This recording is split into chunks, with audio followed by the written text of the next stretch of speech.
Queridos oyentes, hoy voy a contarles una historia que tocará profundamente su corazón. Una historia sobre lo que sucede cuando la vida le quita a un hombre todo aquello en lo que creía ser y lo obliga a descubrir, en el silencio del dolor, quién es realmente. Es una historia de abandono y de lealtad, de orgullo herido y de amor que nace despacio, como la luz que vuelve después de un invierno demasiado largo. Antes de comenzar, quiero pedir con cariño que dejes tu like en este video, pues ayuda mucho a nuestro canal a seguir creciendo y llegando a más corazones. Suscríbete al canal Cuentos del Corazón y activa la campanita para no perderte ninguna de las historias que preparamos con tanto amor para ti.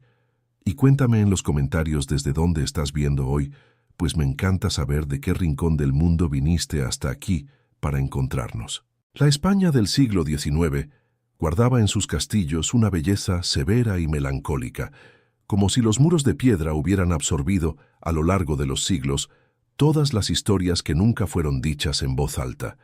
Entre las provincias del interior, donde los campos se extendían hasta el horizonte color de trigo y los caminos de tierra roja serpenteaban entre olivos centenarios, existía una propiedad que los habitantes de la región llamaban simplemente el castillo. Sus torres altas podían verse desde lejos, emergiendo entre las copas de los árboles como una promesa de grandeza contenida y altiva. Los jardines alrededor eran cuidados con precisión silenciosa y las fuentes de piedra murmuraban durante todo el día con una musicalidad casi humana, casi triste. La propiedad pertenecía a la familia Alencar desde hacía 3 generaciones, y su nombre era pronunciado en la villa con respeto y una reverencia que mezclaba admiración y distancia. Era un lugar que parecía existir en otro tiempo,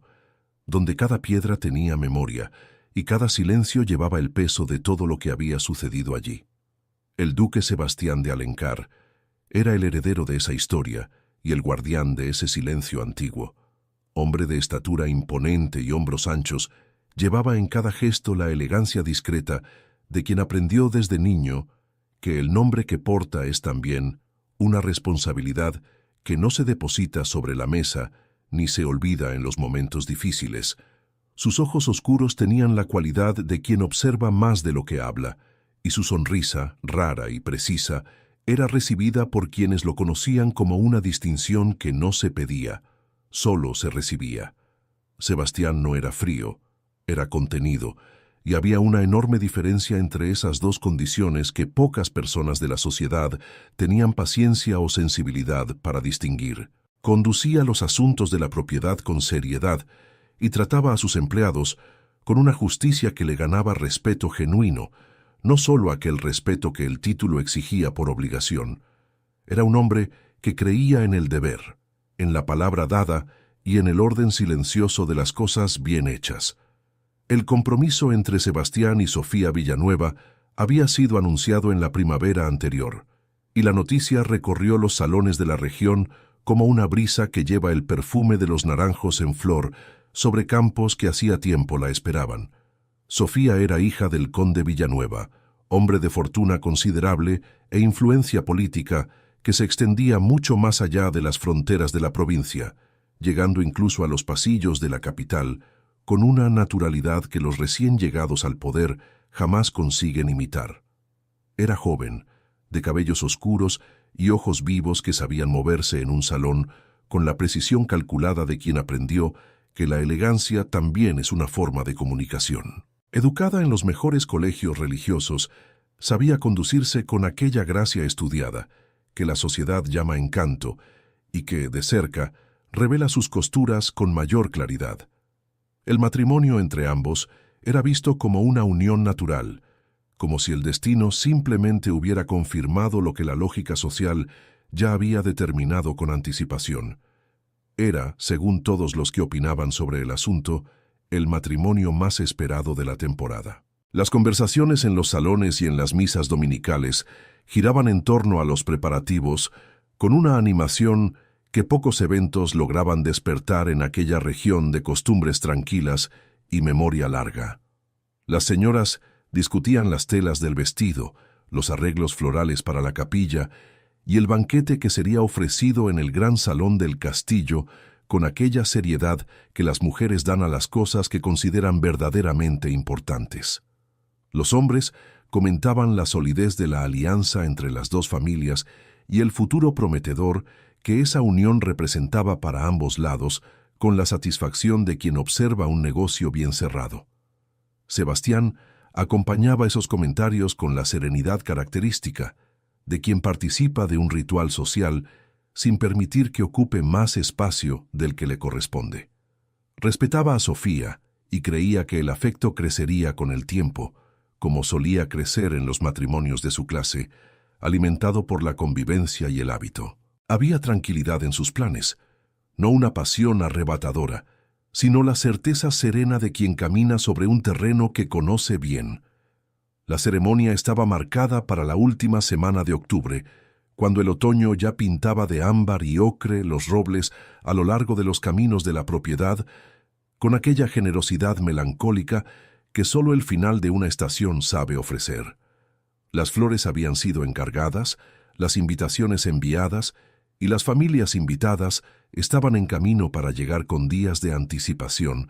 trayendo consigo sus maletas, sus perfumes y sus comentarios preparados. El castillo había sido abierto y ventilado en todas sus habitaciones, cada candelabro pulido hasta reflejar las llamas con nitidez, cada alfombra sacudida y recolocada con el cuidado de quien prepara un escenario para un evento que no se repite. Los empleados trabajaban con un dinamismo inusual, y había en los pasillos antes silenciosos un frenesí de expectativa que transformaba el aire en algo casi palpable.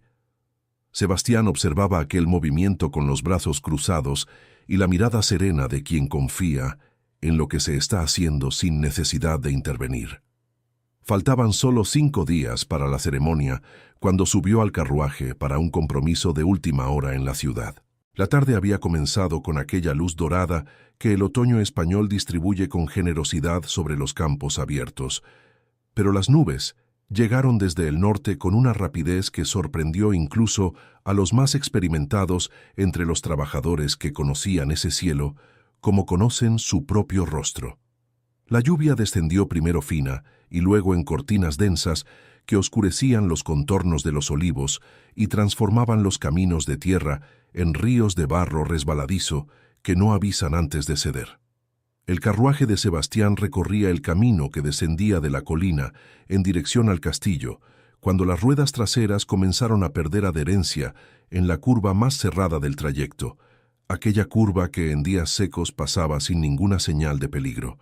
El cochero tiró de las riendas con toda la fuerza de sus brazos, los caballos relincharon en pánico y por un instante cruel, el tiempo pareció suspenderse como se suspenden los sueños antes de romperse. Luego vino el impacto.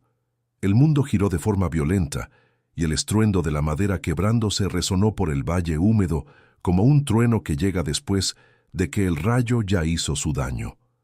El carruaje se volcó hacia el lado del barranco con una brutalidad que ninguna elegancia podría contener o suavizar. Los empleados que aguardaban en el portón oyeron los gritos del cochero antes que cualquier otra cosa,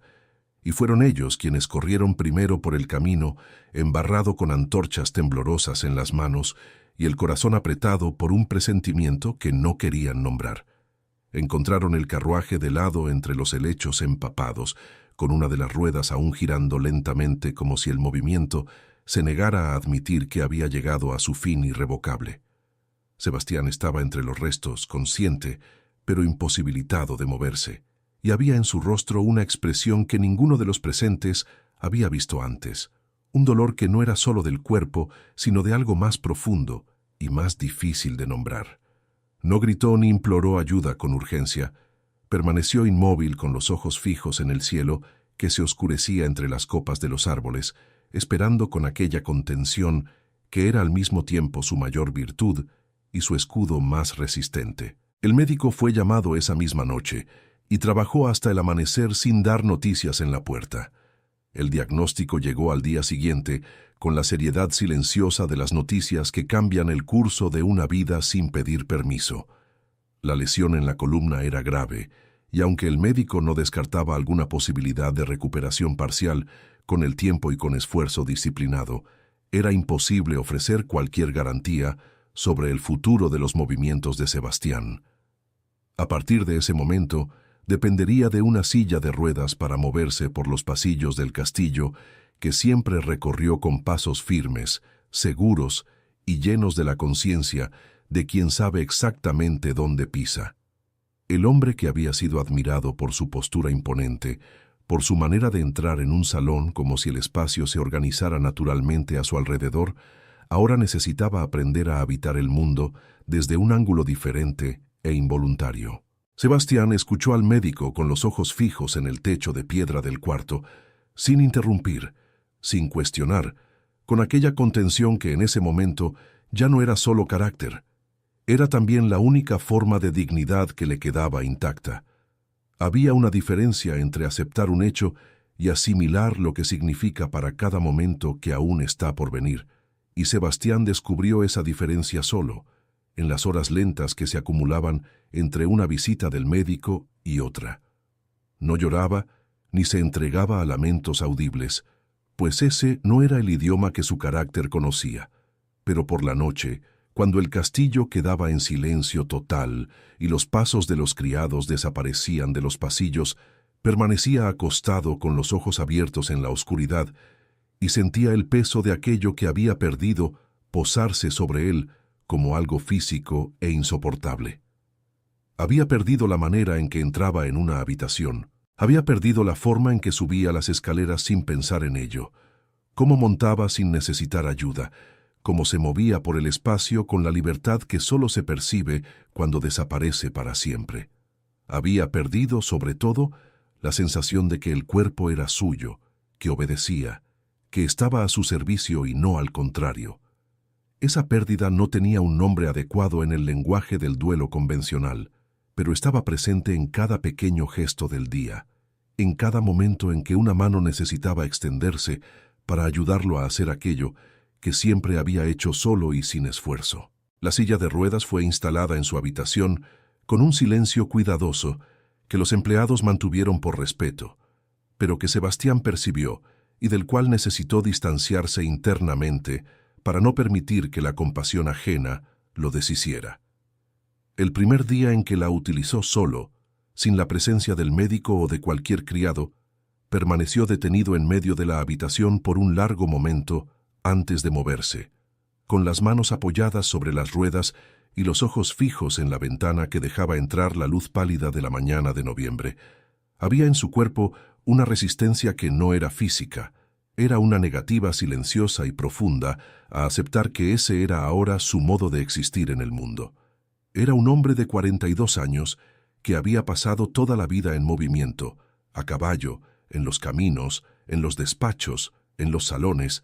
y ahora el movimiento necesitaría ser conquistado palmo a palmo, con un esfuerzo que no rendía ninguna de las recompensas que el esfuerzo solía ofrecer. No había gloria en ello, había solo necesidad, y la necesidad no pregunta si el orgullo está de acuerdo.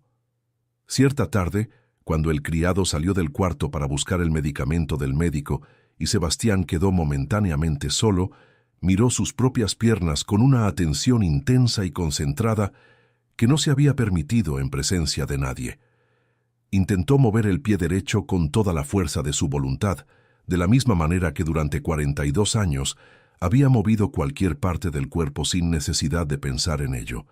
con la naturalidad de las cosas que el cuerpo hace porque fue hecho para eso.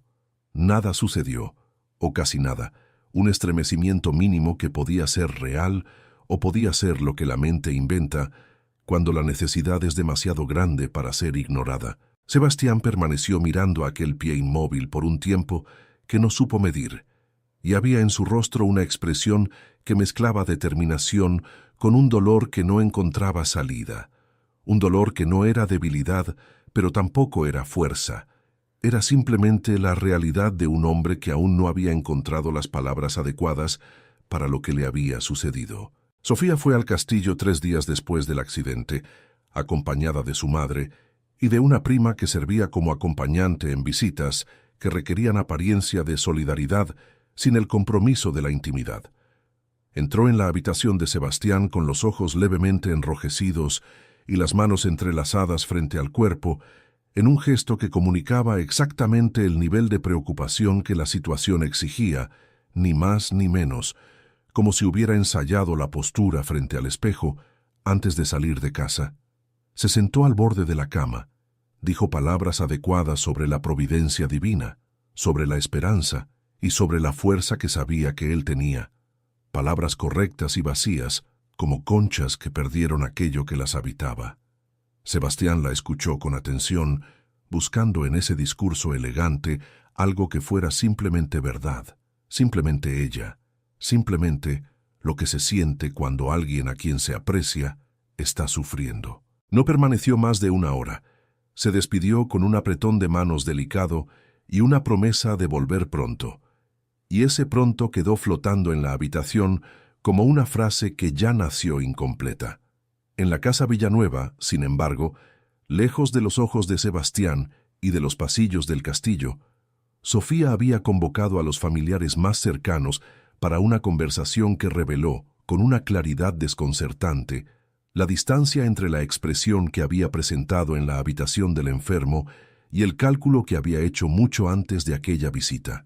Habló sin temblor en la voz, sin vacilación y sin el tipo de culpa que suele instalarse cuando la conciencia y la decisión entran en conflicto. Dijo que no pretendía casarse con un hombre que la sociedad pasaría a ver como incapaz, que su familia había construido su reputación con el sacrificio de generaciones y que no podía comprometer ese patrimonio por una lealtad que nadie en su posición podría exigirle. Ella dijo que lamentaba lo que había sucedido a Sebastián, que era una persona de valor, pero que el hombre con quien había aceptado casarse era un hombre que caminaba erguido por los salones y conducía su propiedad con plena autonomía. Y ese hombre había quedado en el camino resbaladizo junto con los restos del carruaje. Había en sus palabras una frialdad que no era crueldad ordinaria, era algo más perturbador. Era la frialdad de quien nunca se había comprometido de verdad con otra cosa que no fuera la versión del otro, que le resultaba conveniente. La carta llegó al castillo en una mañana gris de noviembre, escrita con la caligrafía impecable que los colegios religiosos enseñaban con tanto esmero a jóvenes que aprenderían a usarla para comunicar cosas que ningún esmero consigue hacer menos dolorosas. Sebastián leyó sin apresurarse, cada línea con atención, luego dobló el papel con movimientos lentos y precisos y pidió al criado que saliera de la habitación sin explicar por qué. Permaneció solo por un tiempo, que nadie dentro del castillo supo medir, pues nadie se atrevió a acercarse a la puerta, y cuando finalmente se abrió, había en su rostro solo aquella expresión cerrada y silenciosa que pasaría a ser su expresión permanente. No habló sobre Sofía ese día ni en ningún otro. Mandó cancelar los preparativos restantes con una nota breve al administrador, pidió que las ventanas del salón principal permanecieran cerradas y no añadió nada más. Aquella tarde, mientras los criados retiraban en silencio las flores que aún quedaban en los jarrones de la entrada, Sebastián permaneció en la ventana del corredor superior y observó el jardín donde la ceremonia debería haber tenido lugar, el jardín ahora simplemente vacío y frío,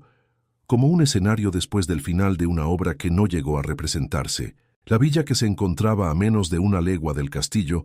tenía el nombre de un santo y el alma de un lugar que había aprendido a lo largo de generaciones a encontrar belleza en lo que poseía sin desperdiciar energía, lamentando lo que le faltaba.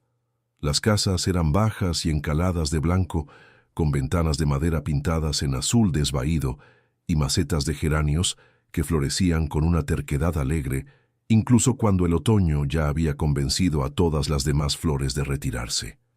Las calles de piedra irregular descendían hacia la plaza central donde se encontraban la fuente, la farmacia del señor Montoya y la pequeña tienda de artículos varios de la señora Carvalho, que vendía desde hilos de costura hasta consejos no solicitados con la misma autoridad generosa. Era una comunidad de personas que se conocían por el nombre, por los hábitos y por las historias acumuladas, donde la llegada de una noticia recorría todas las casas antes de la cena y donde nadie atravesaba una dificultad sin que alguien apareciera en la puerta con algo en las manos. En ese lugar simple y vivo, que no conocía la elegancia de los salones, pero conocía la profundidad de las cosas reales, Isabela había construido su existencia con paciencia y una dignidad que no necesitaba título para hacerse sentir. Vivía en una casa pequeña al final de una calle tranquila, con un jardín estrecho al frente, donde cultivaba hierbas aromáticas y flores de color modesto que no pedían atención, pero la recibían con la naturalidad de quien mira con ojo educado aquello que es discreto y verdadero. El interior estaba organizado con la precisión particular de quien vive sola y ha aprendido a encontrar consuelo en el orden de las cosas, en el lugar correcto de cada objeto, en el silencio que no pesa porque fue elegido. Sobre la mesa grande que ocupaba el centro de la habitación principal, había siempre papel, plumas, tinta y un candil de bronce que ella mantenía pulido con el mismo cuidado que alguien de posesiones dedicaría a sus piezas más valiosas. Era allí donde Isabela ejercía su oficio, el único que había elegido para sí después de que el destino retirara de la mesa los planes que había hecho con la fe ingenua de quien aún no ha aprendido que la vida guarda sorpresas de las que nadie escapa ileso. Una vez, años antes, había creído que su historia sería otra, pero no hablaba sobre ello, y las personas de la villa aprendieron a reconocer en el silencio que mantenía sobre su pasado el tipo de respeto que se debe a las heridas que cicatrizaron por dentro sin dejar marca visible. Las personas llegaban a su puerta con historias en los ojos antes de abrir la boca, e Isabela había aprendido a esperarlas con una atención que no apresura ni juzga, que simplemente acoge lo que llega con la serenidad de quien ya ha visto lo suficiente para saber que todo dolor merece ser escuchado con cuidado. Escribía pedidos de perdón para hijos que habían herido a sus padres con palabras dichas en el calor de momentos que no regresaban. Escribía declaraciones de amor para hombres tímidos que jamás habrían conseguido decir personalmente lo que llevaban en silencio desde hacía demasiados años. Cuando llegó a su mesa una joven de la villa pidiendo que Isabela escribiera una carta de amor para su prometido, tomó la pluma con su naturalidad habitual, pero hubo un brevísimo instante, imperceptible para la joven, en que los ojos de Isabela se posaron sobre el papel en blanco con una cualidad diferente. Algo que no era exactamente tristeza, pero tampoco era indiferencia. Escribió la carta con toda la belleza que sabía poner en las palabras, y cuando la joven salió con ella doblada entre las manos, Isabela permaneció sola en la mesa por un momento más largo de lo habitual, antes de volver a colocar la pluma en su lugar y continuar con lo que tenía que hacer. La villa no se detuvo cuando el castillo cerró sus ventanas. Esa era la diferencia entre los dos mundos que existían separados por menos de una legua de camino de tierra, e Isabela la percibía con claridad cada vez que salía de casa y encontraba la plaza animada con esa energía pequeña y constante que caracteriza los lugares donde la vida no tiene pausa oficial. Los niños corrían entre las piedras irregulares del pavimento, los hombres cargaban cestas del mercado y las mujeres conversaban en los umbrales de las puertas con esa familiaridad de quienes comparten no solo la calle, sino los años enteros de una historia común. El otoño había llegado a la villa con más suavidad que al castillo, coloreando las vides que subían por las paredes encaladas de blanco y dejando en el aire un olor a leña quemada y pan horneado que se mezclaba con el viento frío de la tarde. Era en esa vida simple y continua donde Isabela estaba arraigada, y era de ella de donde extraía la serenidad que las personas venían a buscar cuando llegaban a su puerta con el corazón más pesado de lo que sabían cargar solas. Aquella mañana de noviembre, la primera visita había llegado antes de que el sol estuviera completamente sobre las colinas. Era doña Remedios, una señora de edad considerable que criaba gallinas y guardaba rencores con la misma dedicación con la que guardaba recetas de familia, y que había llegado con el velo ligeramente torcido y los ojos ya enrojecidos antes de abrir la boca. Tenía un hijo en Sevilla, con quien no hablaba desde hacía 3 años por causa de una discusión sobre un pedazo de tierra que ya no valía el silencio que había costado, y quería escribirle una carta de reconciliación antes de que su orgullo o la distancia de él volvieran el gesto imposible. Isabela la escuchó sin interrumpir, le sirvió un vaso de agua con miel y esperó a que las palabras encontraran su propio camino hacia afuera antes de tomar la pluma. Cuando comenzó a escribir, había en la carta el dolor de una madre y también la dignidad de una mujer que pide perdón sin disminuirse,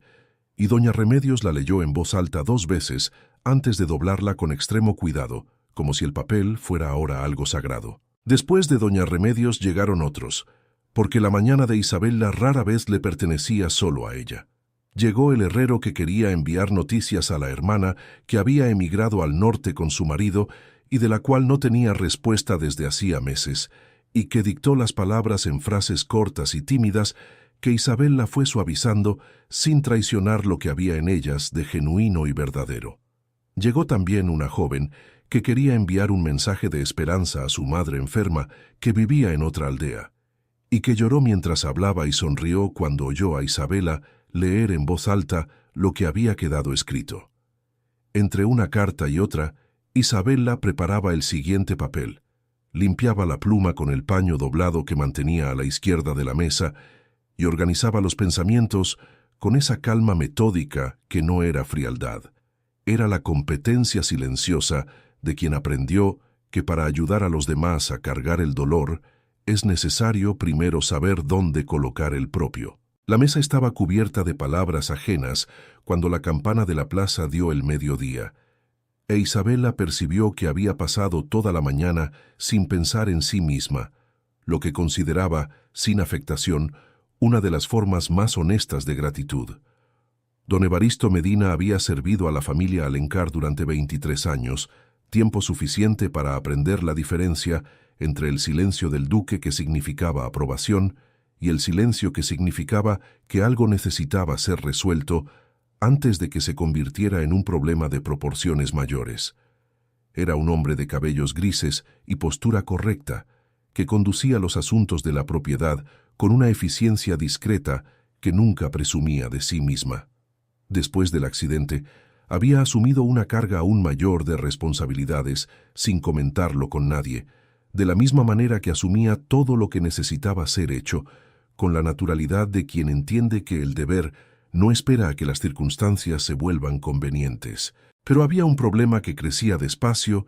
y que don Evaristo no conseguía resolver solo, y era ese problema el que lo había llevado a tocar a la puerta del despacho de Sebastián aquella tarde de noviembre con el sombrero en las manos y la expresión organizada de quien viene con una propuesta y no con una queja. La correspondencia del castillo se había acumulado de una manera que comprometía compromisos y dejaba sin respuesta cartas que exigían atención. Había pedidos de socios comerciales que aguardaban posicionamiento, comunicaciones de abogados que necesitaban firma, noticias de otros títulos nobiliarios que merecían al menos una respuesta formal por cuestión de protocolo, y toda una serie de documentos que el propio Sebastián había comenzado a organizar antes del accidente y que ahora reposaban sobre el escritorio en un orden que solo él conocía.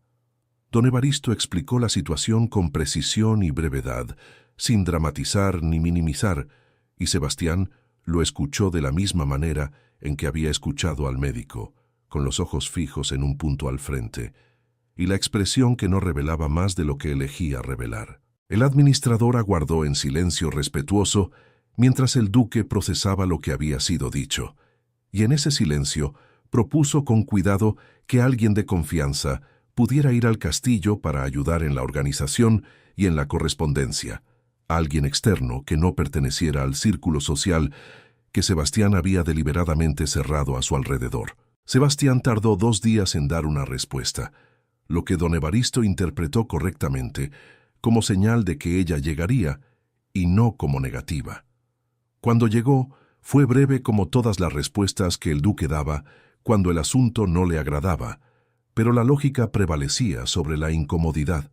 Pidió que la persona elegida fuera discreta, competente en el manejo de documentos y correspondencia, y que no fuera alguien que tuviera relación con las familias de la sociedad regional, pues no quería que el interior del castillo se convirtiera en tema de conversación en ningún salón de la región. Don Evaristo asintió con la cabeza y salió con paso firme, y solo en el corredor, lejos de los ojos del duque, se permitió un leve suspiro de alivio que nadie oyó. En la villa había una mujer de la que había oído hablar con consistencia y respeto, una mujer que sabía tratar con palabras y con lo que las palabras cargan de responsabilidad, y que era conocida por una discreción que el tiempo había comprobado sin excepción. Su nombre era Isabella. Don Evaristo fue personalmente a la villa a la mañana siguiente, lo que ya era por sí mismo una distinción que no pasó desapercibida para las pocas personas que lo vieron caminar por la calle estrecha, con su abrigo oscuro y sus zapatos que no pertenecían a aquel pavimento de piedra irregular.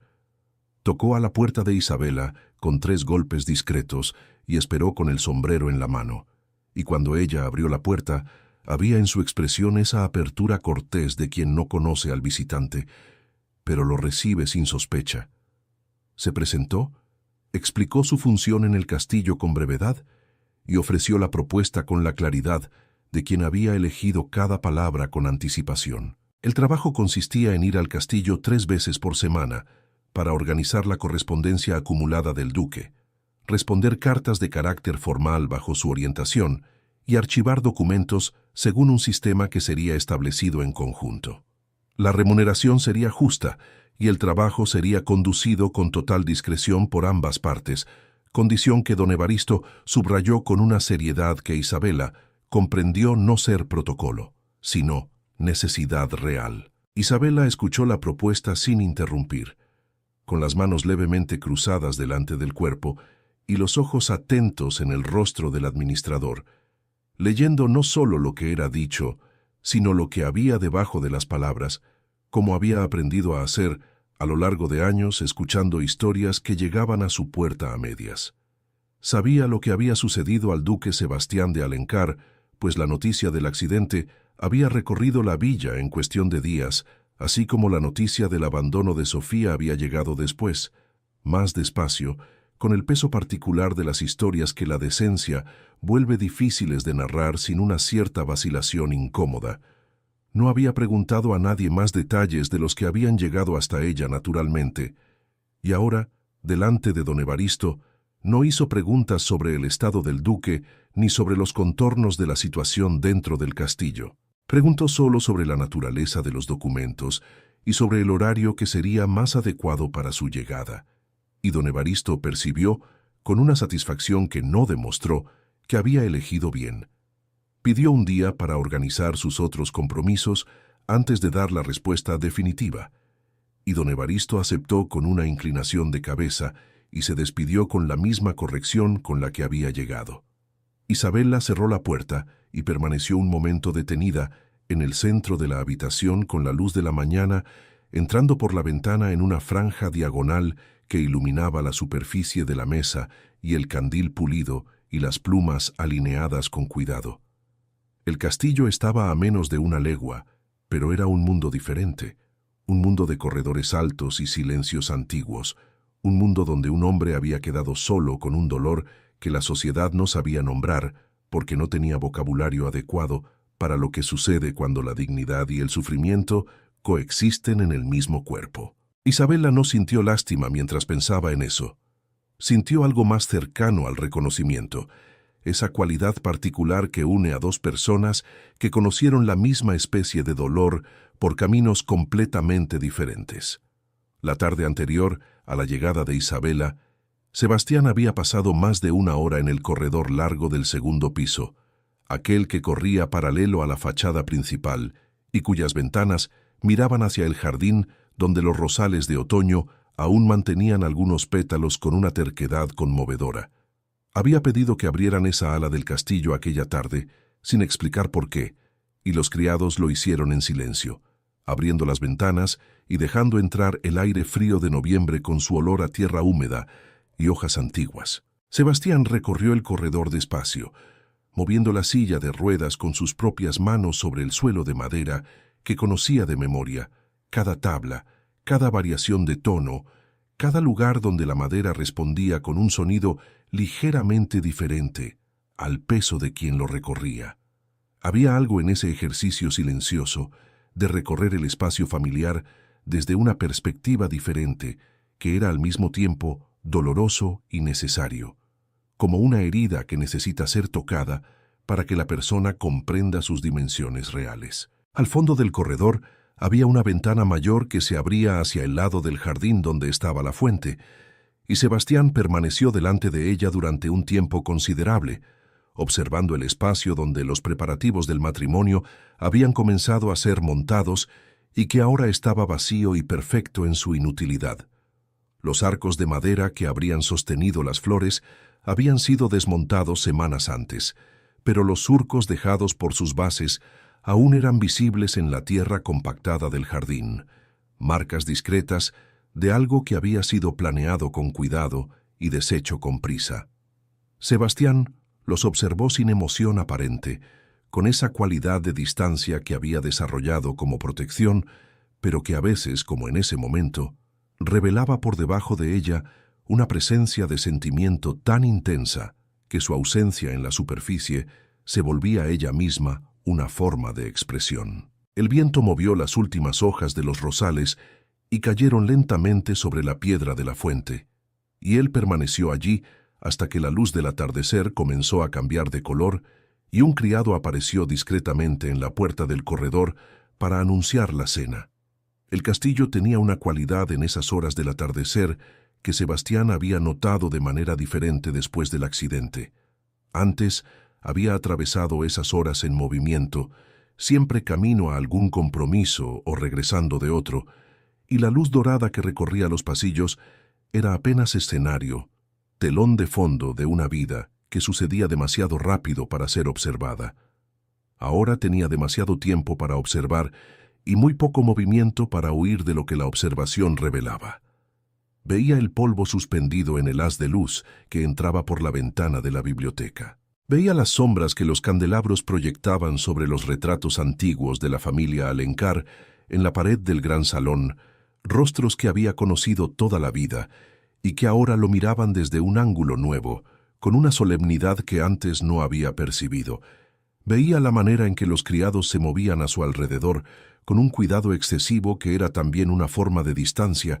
como si ya no supieran cuál era la medida correcta de proximidad con un hombre que había sido de una forma y ahora era de otra, y que aún estaba, él mismo, aprendiendo cuál era esa otra forma. Isabella llegó al castillo a la mañana siguiente, con un bolso de cuero simple, donde llevaba su estuche de plumas, un frasco de tinta, su cuaderno de notas y el silencio organizado de quien no llega a ningún lugar haciendo más ruido del que la situación requiere. Don Evaristo la recibió en el vestíbulo y la condujo por el corredor principal hasta el despacho del duque, explicando por el camino, con voz baja y precisa, la naturaleza de los documentos que necesitaban atención y el orden en que habría sido más conveniente tratarlos. Isabella escuchaba mientras observaba el castillo alrededor con una atención tranquila, sin la curiosidad agitada del visitante ni la indiferencia performática de quien quiere parecer acostumbrado a lo que no es. Las paredes de piedra eran altas y las ventanas proyectaban sobre el suelo de madera franjas de luz que parecían haber sido colocadas allí con intención artística. Había flores cortadas en un jarrón sobre una mesa lateral, frescas y bien elegidas, e Isabella pensó que alguien en el castillo aún se preocupaba por ese tipo de detalle, lo que decía algo sobre el lugar que las flores no conseguían decir por sí solas. La puerta del despacho estaba entreabierta y don Evaristo golpeó con 2 nudillos antes de empujarla con cuidado. Sebastián estaba frente al escritorio con un documento abierto delante y levantó los ojos cuando ellos entraron con esa atención evaluadora que era reflejo de años, administrando una propiedad donde juzgar a las personas rápidamente era una habilidad necesaria. Lo que encontró no era lo que había esperado, aunque no supiera exactamente qué había esperado. Isabella no era joven en el sentido en que la sociedad usa esa palabra para designar ausencia de historia. Era una mujer que llevaba sus años con una serenidad que los convertía en parte de su presencia y no en una resta de ella. Encontró su mirada sin desviarla y sin forzar, con una naturalidad que era ella misma una declaración. la declaración de alguien que no viene a pedir nada ni a probar nada, que viene simplemente a hacer aquello para lo que fue llamada.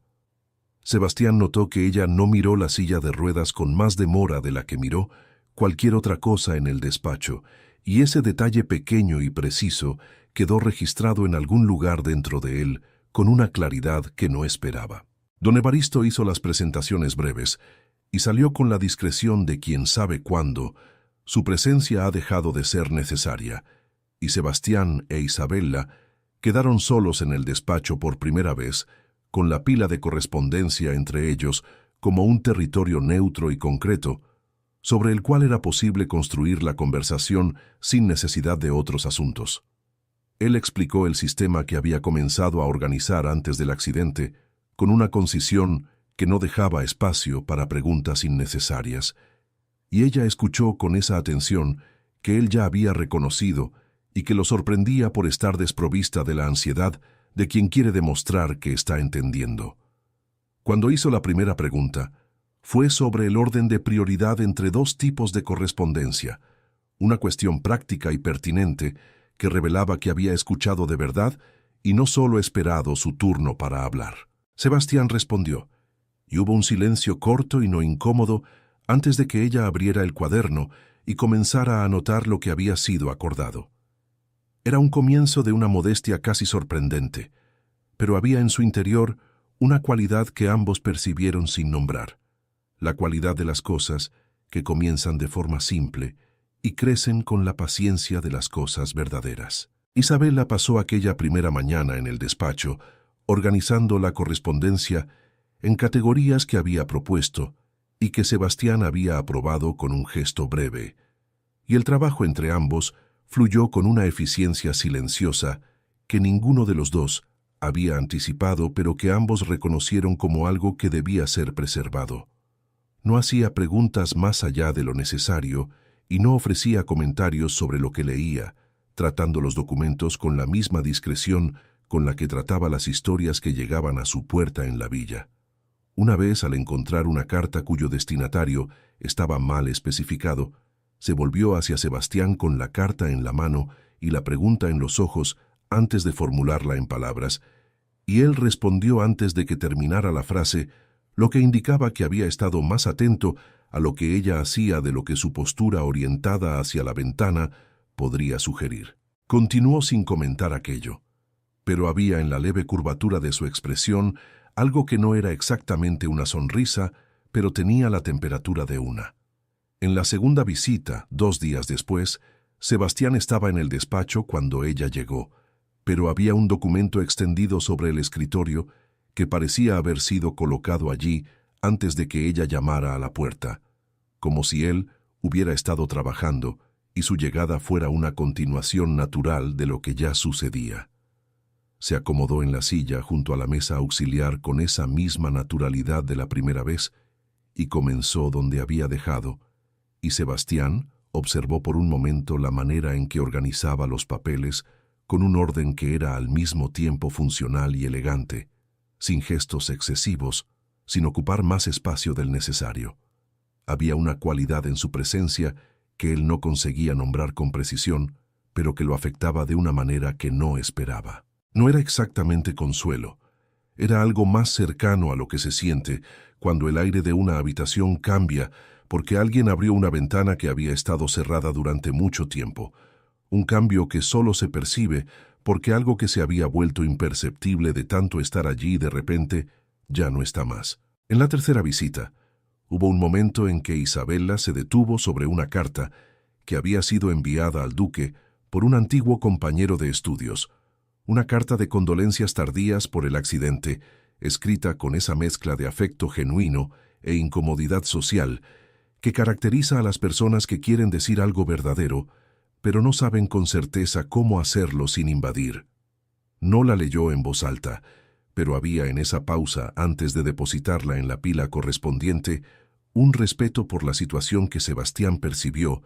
y que lo hizo mirarla por un instante más largo de lo que había mirado antes. Isabella no encontró su mirada en ese momento porque estaba genuinamente concentrada en lo que hacía, y esa ausencia de conciencia del efecto que producía era ella misma el efecto más preciso. Sebastián volvió los ojos hacia la ventana y hacia el jardín afuera, donde el viento de noviembre movía las últimas hojas con una insistencia melancólica, y pensó, sin saber aún qué hacer con ese pensamiento, que había algo en esa mujer sentada en silencio al lado de su mesa que era completamente diferente de todo lo que había encontrado desde que el mundo había cambiado de forma irreversible dentro de un carruaje en una tarde de lluvia. Las semanas pasaron con esa lentitud particular del invierno español, cuando los días se acortan y las tardes llegan antes de lo esperado, sorprendiendo a quienes aún no han aprendido a ajustar el reloj interno al ritmo de la estación. Isabela se había convertido en una presencia regular en los pasillos del castillo, y los empleados habían aprendido a reconocer el sonido de sus pasos sobre el suelo de madera con la naturalidad con la que se aprende a reconocer cualquier cosa que pertenece al ritmo diario de un lugar. Llegaba puntualmente, saludaba a los criados por su nombre cuando los conocía, atravesaba el corredor principal sin prisa ni precipitación y se instalaba en el despacho con ese orden silencioso que se había convertido en el tono de toda su presencia allí. La pila de correspondencia había disminuido de forma visible en las primeras semanas, y don Evaristo había mencionado al duque, con una satisfacción contenida, que algunas respuestas ya habían sido enviadas y que los socios comerciales habían acusado recibo con comentarios favorables sobre la calidad y precisión de las comunicaciones. Sebastián había notado, sin comentarlo a nadie, que el despacho parecía diferente en las mañanas en que Isabela no venía. No era una diferencia que pudiera describirse con precisión, no había nada que faltara visiblemente, ningún objeto ausente, ninguna tarea dejada a medias, pero había una cualidad del silencio que cambiaba, un silencio más denso y menos habitable que el silencio que existía cuando ella estaba presente y trabajaba sin hacer ruido. Había analizado esa observación con la seriedad analítica que aplicaba a todo lo que no comprendía de inmediato, y había llegado a la conclusión de que lo que cambiaba no era el ambiente, sino su propia percepción de él, lo que era una conclusión más incómoda que la anterior, y que por eso mismo había archivado cuidadosamente en algún lugar donde no necesitara examinarla con frecuencia. Era más simple continuar trabajando, y eso era lo que hacía en las mañanas en que ella no estaba, con una concentración que tal vez era más disciplinada de lo habitual. Una tarde, mientras Isabela organizaba el archivo de documentos antiguos que había sido encontrado en un cajón del escritorio, hizo una pregunta sobre la fecha de un contrato que necesitaba ser referenciado en una carta de respuesta, y Sebastián respondió sin levantar los ojos de lo que leía, con la precisión de quien tiene la memoria bien entrenada para los detalles que importan. Anotó la fecha. Después permaneció un momento en silencio antes de decir, con la ligereza de quien hace una observación y no una pregunta, que la organización original de aquel archivo revelaba un método muy específico que solo alguien con el hábito de pensar en categorías largas podría haber creado. Sebastián levantó los ojos y la miró por un instante con una atención diferente de la habitual,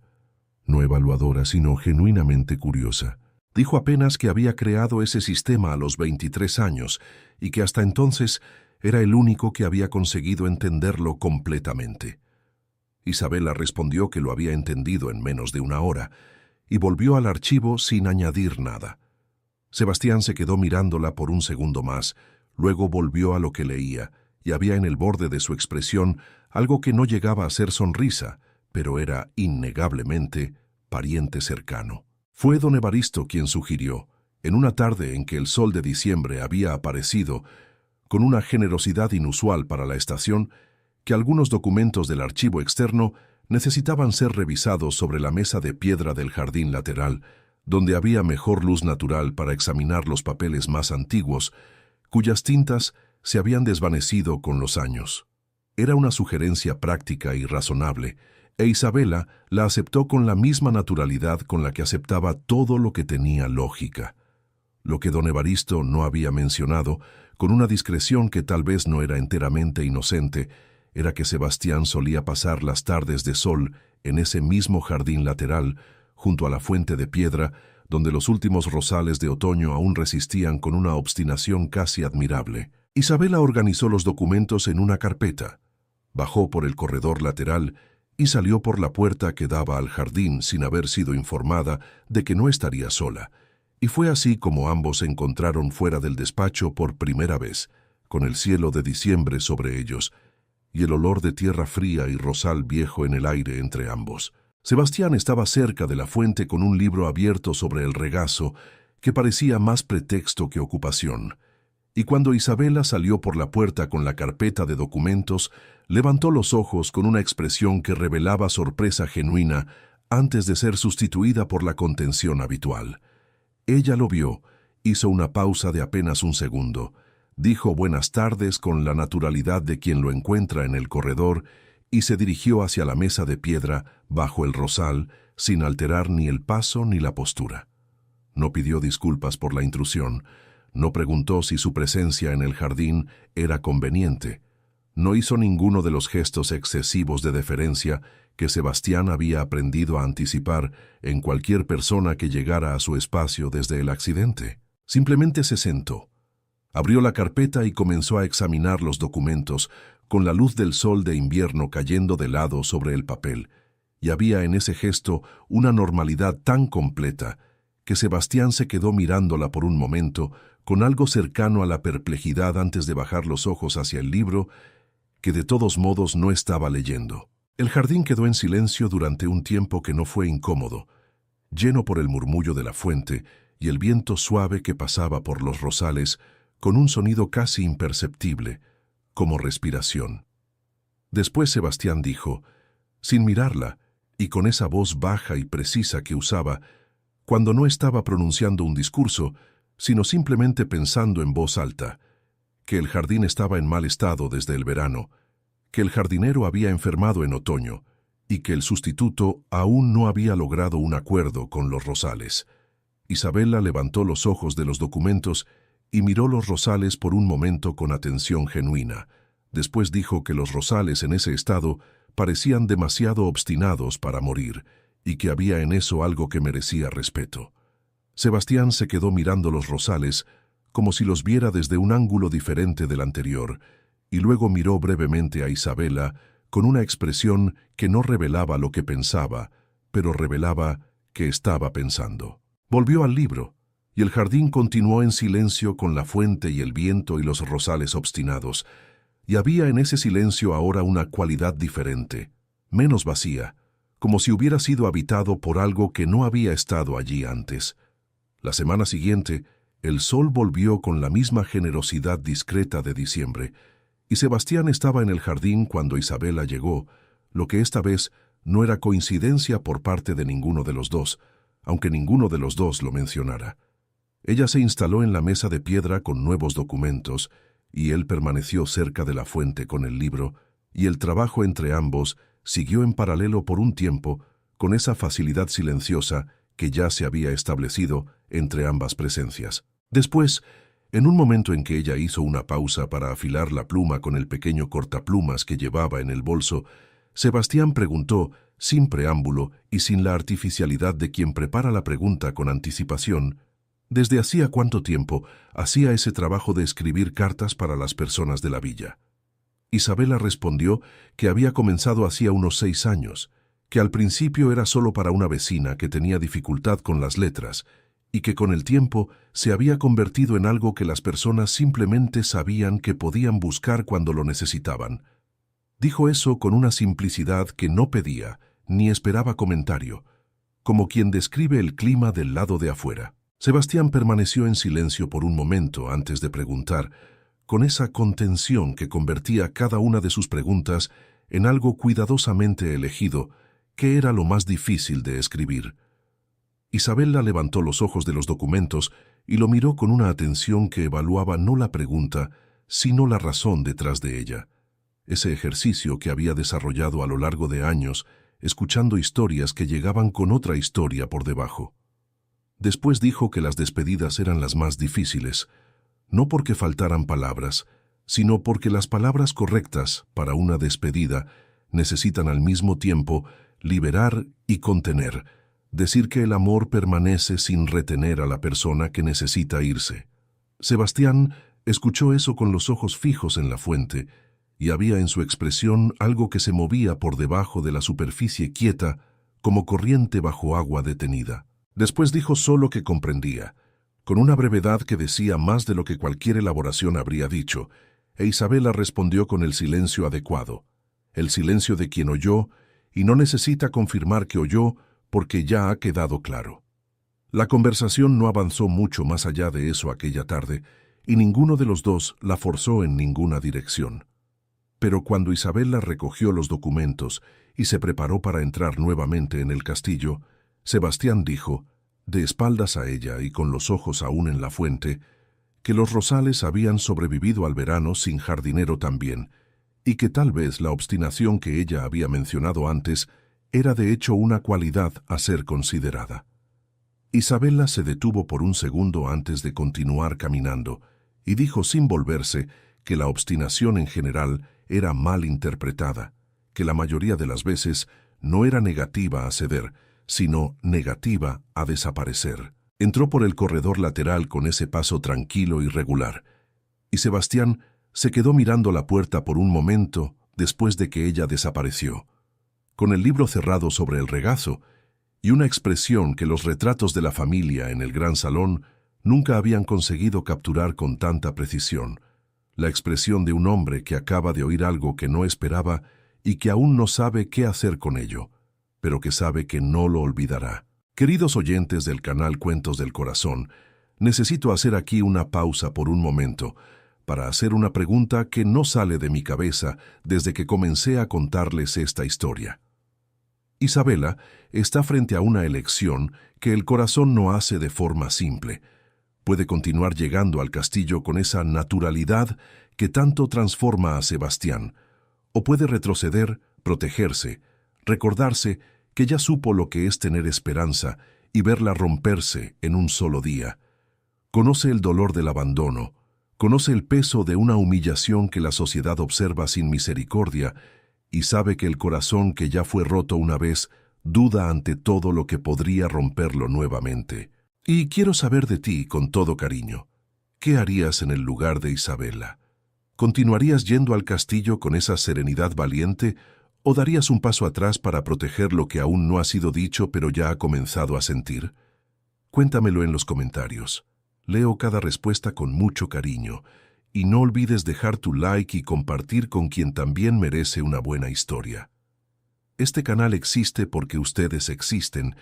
y estoy muy feliz por cada uno que ha llegado hasta aquí con nosotros en Cuentos del Corazón. Esa misma semana, en una de las mañanas en que no había compromiso en el castillo,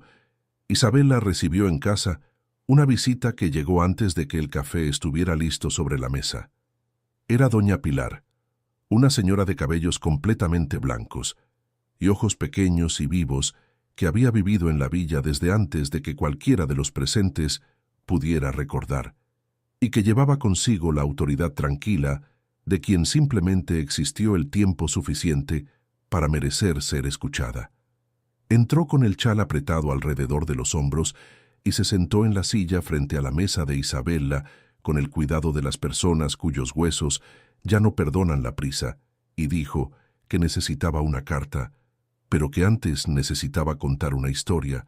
porque la carta no tendría sentido sin la historia detrás. Isabela sirvió el café que había quedado listo en la estufa y se sentó con la pluma y el papel frente a ella, preparada para escuchar lo que fuera que viniera, que era siempre, en ese oficio, la parte más importante del trabajo. Doña Pilar necesitaba escribir a una sobrina que vivía en otra ciudad y que se había casado hacía 2 años con un hombre cuya elección la familia no había aprobado, y con quien doña Pilar había roto el contacto en un momento de orgullo que ahora, con el peso de los años sobre los hombros, le parecía demasiado pequeño para justificar el silencio que había durado tanto. Dictó las ideas con esas pausas largas de quien busca las palabras en el lugar exacto donde guardó los sentimientos. E Isabela fue anotando con atención, reorganizando internamente lo que oía, para que la carta preservara la verdad de la emoción sin perder la dignidad de doña Pilar, que era una mujer que pedía reconciliación, pero no pedía absolución, pues sabía que había algo equivocado en su comportamiento pasado, pero también que había amor genuino en todo lo que había hecho, incluso en lo que había hecho de forma equivocada. Era ese equilibrio delicado el que Isabella sabía construir con las palabras, y era por eso que las personas atravesaban la villa para llegar hasta su puerta. Cuando la carta estuvo lista, e Isabella la leyó en voz alta para que doña Pilar la aprobara, la señora permaneció en silencio por un momento, con las manos entrelazadas sobre el regazo, antes de decir que estaba correcta. Después miró a Isabella con esos ojos pequeños y vivos que no perdían nada,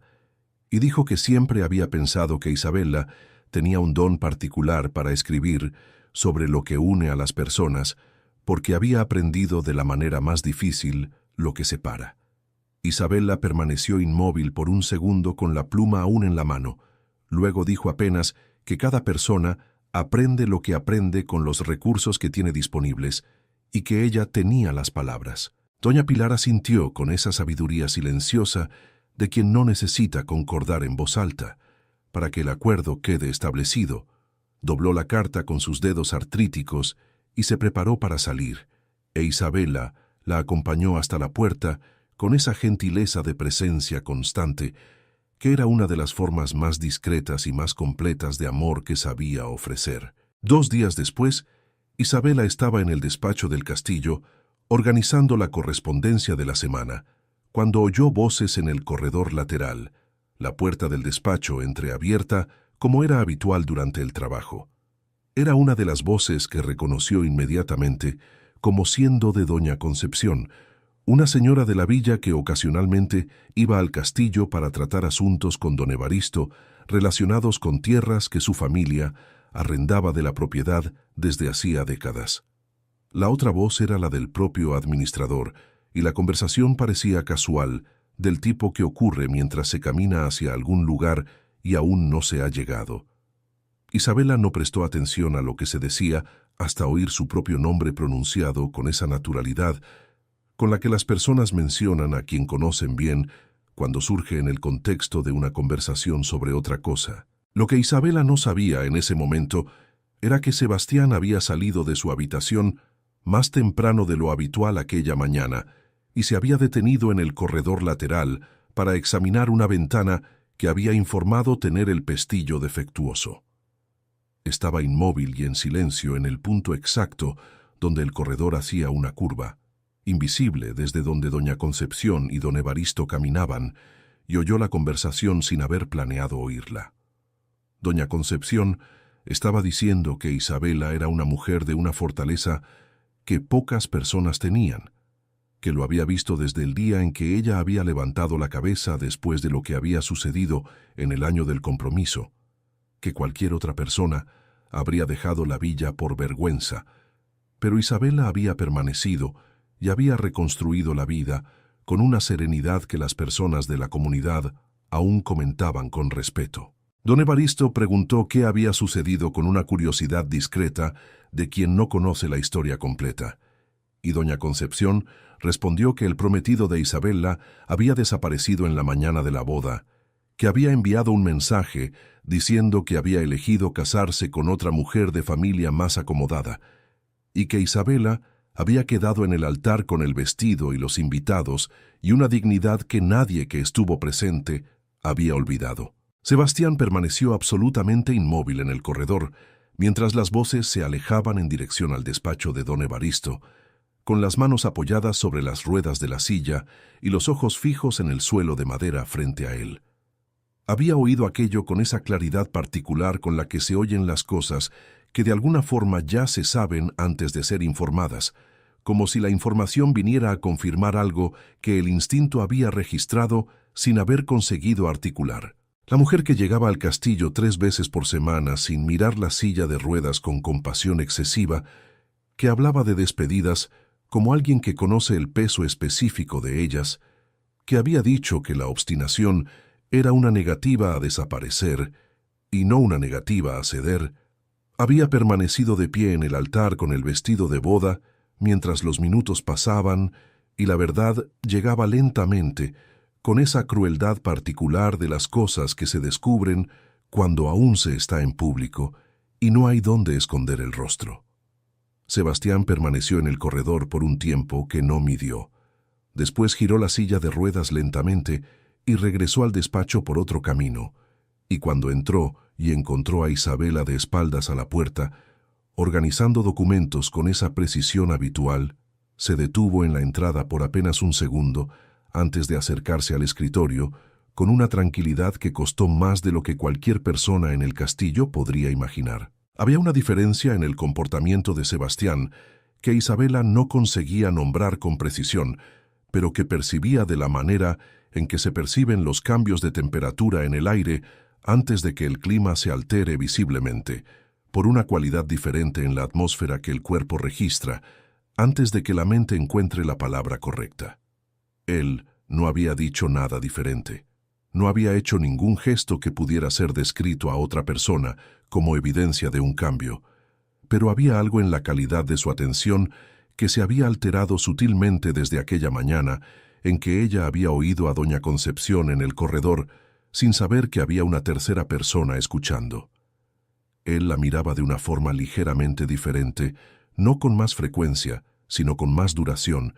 como si cada vez que los ojos se posaban sobre ella, permanecieran allí un segundo más de lo necesario para el propósito inmediato antes de desviarse con la contención habitual. Isabela registraba esos momentos sin comentarlos, de la misma forma en que registraba todo lo que ocurría a su alrededor sin necesariamente revelar que lo había notado.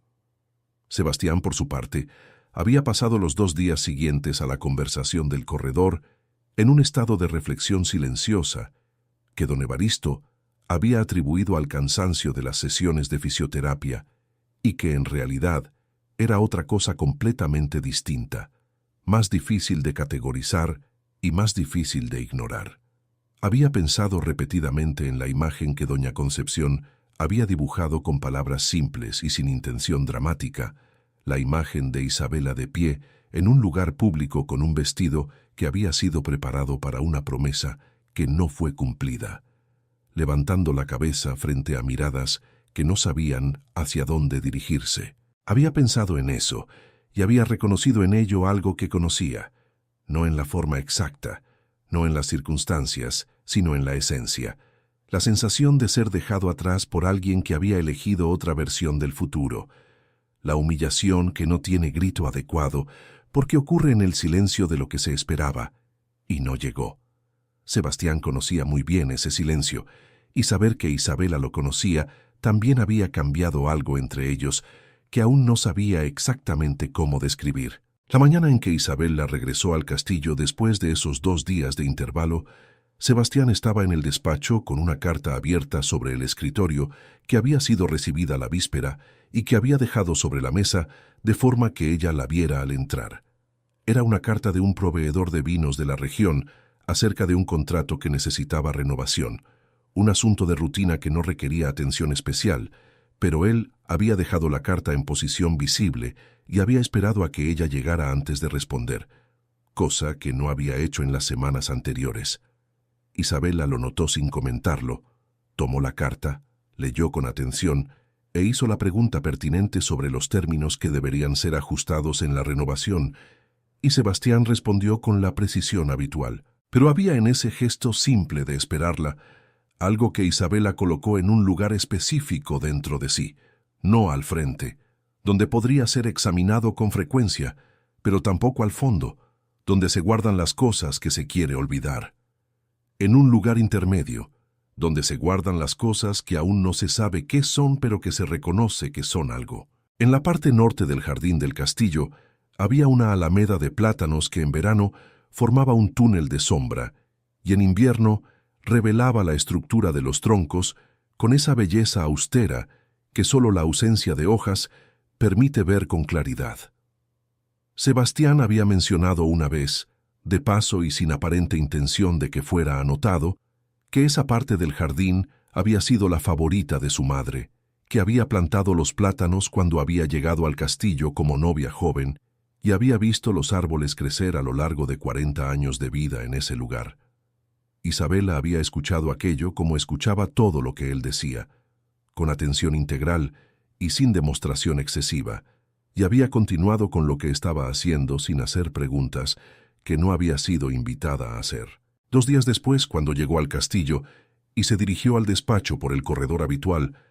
encontró sobre la mesa auxiliar, donde solía trabajar, una pequeña rama de plátano con las últimas hojas del otoño aún sujetas a las ramas, colocada en un vaso de agua con una naturalidad que podría parecer accidental a quien no supiera que aquellos árboles quedaban en la parte del jardín que los empleados no frecuentaban sin instrucción específica. Isabela se quedó de pie frente a la mesa por un segundo, con el bolso aún en el hombro, mirando la rama de plátano con esa cualidad de atención que se reserva para las cosas que llegan de forma inesperada y que el corazón necesita un momento para procesar antes de que la razón intervenga con sus categorías y clasificaciones. Sebastián estaba al otro lado del escritorio, con los ojos en el documento que leía, o fingía leer, y no levantó la mirada cuando ella entró. Ella dejó el bolso en la silla, se quitó el abrigo con gestos tranquilos y se sentó frente a la mesa auxiliar con la rama de plátano al lado, y durante toda aquella mañana de trabajo no dijo nada sobre ella. No era olvido, era elección, la misma elección de Sebastián de no explicar de dónde había venido. Había entre ambos un lenguaje que no usaba palabras para las cosas más importantes, y esa rama de plátano estaba escrita en ese lenguaje con una claridad que ninguno de los dos necesitaba traducir para el otro, porque ambos ya lo comprendían perfectamente. Cuando Isabela se fue aquella tarde, llevó la rama de plátano consigo dentro del bolso de cuero, lo que Sebastián vio por el rabillo del ojo mientras ella se despedía con esa brevedad cortés de siempre. Él no dijo nada. Ella no dijo nada. Don Evaristo, que pasó por el corredor en ese momento exacto, con una pila de papeles y la mirada discretamente atenta de quien durante 23 años ha servido a la familia Alencar y ha aprendido a leer los silencios del castillo con la misma fluidez con que lee los documentos, continuó caminando sin alterar ni el paso ni la expresión. Pero esa noche, mientras revisaba los registros de cuentas en su despacho menor al fondo del corredor este, don Evaristo se permitió un pensamiento que no se había permitido desde que había llamado a la puerta de Isabela, en la villa, con su propuesta discreta. Se permitió pensar que tal vez, solo tal vez, el castillo estaba comenzando a volverse un poco menos silencioso de lo que había sido, y que eso era algo muy bueno. En el extremo este de la propiedad había una pequeña capilla de piedra oscura que databa de la misma época en que el castillo había sido construido y que los Alencar habían mantenido en uso a lo largo de las generaciones con esa combinación de fe y hábito que caracteriza a las familias antiguas. Era un espacio de dimensiones modestas, con 3 bancos de madera oscura a cada lado y un altar simple sobre el cual había siempre flores frescas cambiadas semanalmente por una de las criadas más antiguas del castillo. Las ventanas eran estrechas y coloreadas con vidrios en tonos ámbar y azul que transformaban la luz del día en algo más suave y más antiguo, como si el tiempo dentro de la capilla se moviera de forma diferente al tiempo de afuera. Isabela había pasado por la puerta de la capilla diversas veces, camino al archivo externo, sin entrar nunca, por respeto al carácter privado de ese espacio que pertenecía a la familia y no al trabajo que ella venía a realizar. En una tarde de viento fuerte, en que los documentos del archivo externo no podían ser consultados, sin riesgo de dañarse, don Evaristo había sugerido que la revisión de ciertos registros antiguos se hiciera dentro de la capilla, donde había una mesa lateral con buena iluminación y donde los papeles estarían protegidos. Isabela había entrado con la carpeta de documentos y se había quedado un momento detenida en la entrada, con los ojos recorriendo el espacio, con esa atención tranquila que daba a todo lo que veía la dignidad de ser realmente visto. Sebastián estaba allí, lo que ella no había anticipado, sentado en el último banco, con las manos apoyadas sobre las rodillas y la mirada dirigida al altar, con la expresión de quien no está rezando exactamente, pero está en un diálogo interior que requiere el mismo tipo de silencio. Dudó en la entrada y dijo en voz baja que podía volver más tarde, y él dijo sin volverse que no era necesario, con esa brevedad que en él nunca era descortesía, sino simplemente la forma más honesta que conocía de decir lo que quería decir.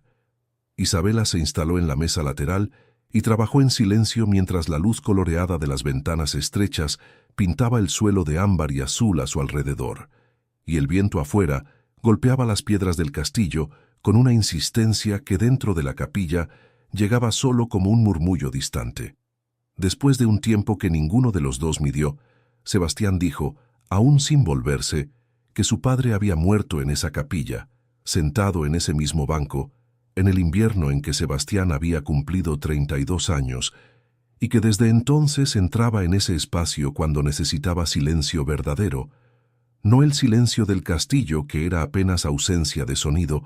sino el silencio que tiene presencia, que tiene peso y temperatura. Isabela dejó de escribir y permaneció quieta por un momento. Luego dijo con esa voz baja y precisa que usaba cuando algo merecía ser tratado con cuidado, que entendía la diferencia entre los dos tipos de silencio, que también había aprendido esa diferencia. Sebastián giró levemente la cabeza en su dirección, no lo suficiente para que sus miradas se encontraran completamente, pero sí lo suficiente para que cada uno supiera que el otro había comprendido lo que había sido dicho. Permanecieron en silencio compartido por algún tiempo más, y el viento continuó afuera, y la luz continuó coloreada, y había en la pequeña capilla algo que las piedras antiguas habían absorbido a lo largo de los siglos, y que en ese momento devolvían con una generosidad silenciosa. Era un hábito que Isabela había desarrollado a lo largo de los años de escuchar historias ajenas, el hábito de reconocer el momento en que una situación comenzaba a superar los límites de lo que había sido establecido al inicio, el momento en que lo que debía ser simple comenzaba a tener capas y en que las capas comenzaban a tener peso. Reconocía ese momento con la precisión de quien ya aprendió, de la manera más dolorosa posible, que ignorar ese reconocimiento cuesta más que respetarlo. Y había llegado a ese momento con Sebastián en una tarde de diciembre en que él había dicho algo sobre su madre y los rosales, algo pequeño y personal que no necesitaba haber sido dicho y que por lo tanto había sido dicho por elección, e Isabela había sentido dentro de sí ese movimiento particular que el corazón hace cuando comienza a organizarse en torno a alguien, ese movimiento suave y peligroso que parece crecimiento, pero que también puede ser el comienzo de una caída. Había regresado a casa esa tarde y se había quedado sentada a la mesa por un largo tiempo, sin tomar la pluma ni el papel, mirando el jardín estrecho por la ventana con las hierbas aromáticas que el viento de diciembre movía lentamente. Había pensado con esa honestidad que practicaba consigo misma, con el mismo rigor que practicaba con los demás, honestidad que era al mismo tiempo su instrumento de trabajo y su forma de supervivencia. Había pensado que Sebastián era un hombre en un momento de vulnerabilidad que alteraba la perspectiva de todo a su alrededor, que lo que él sentía por su presencia podría ser gratitud por lo que era diferente y no necesariamente percepción de lo que ella era, de hecho. Había pensado que ella misma ya había confundido esas cosas antes, había confundido la atención de un hombre con amor y había descubierto demasiado tarde que la atención había sido solo conveniencia mientras duró. Había pensado todo eso con claridad y serenidad y había llegado a la conclusión de que necesitaba mantener la distancia adecuada,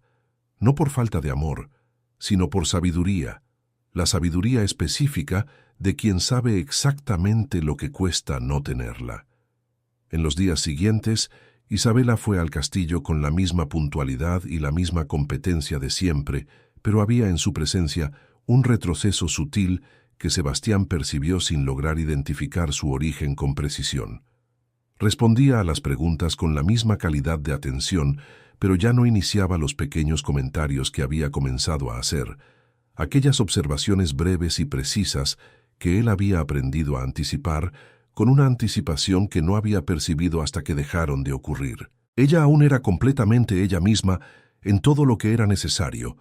pero había recogido algo, como si hubiera vuelto a colocar dentro de sí una parte que había comenzado a aparecer y que había decidido, por razones que Sebastián no podía acceder, que aún no era momento de dejar del lado de afuera. Él notó eso con esa atención que había desarrollado específicamente para ella, y no dijo nada, pero había en su silencio una cualidad nueva, la cualidad de quien percibe la ausencia de algo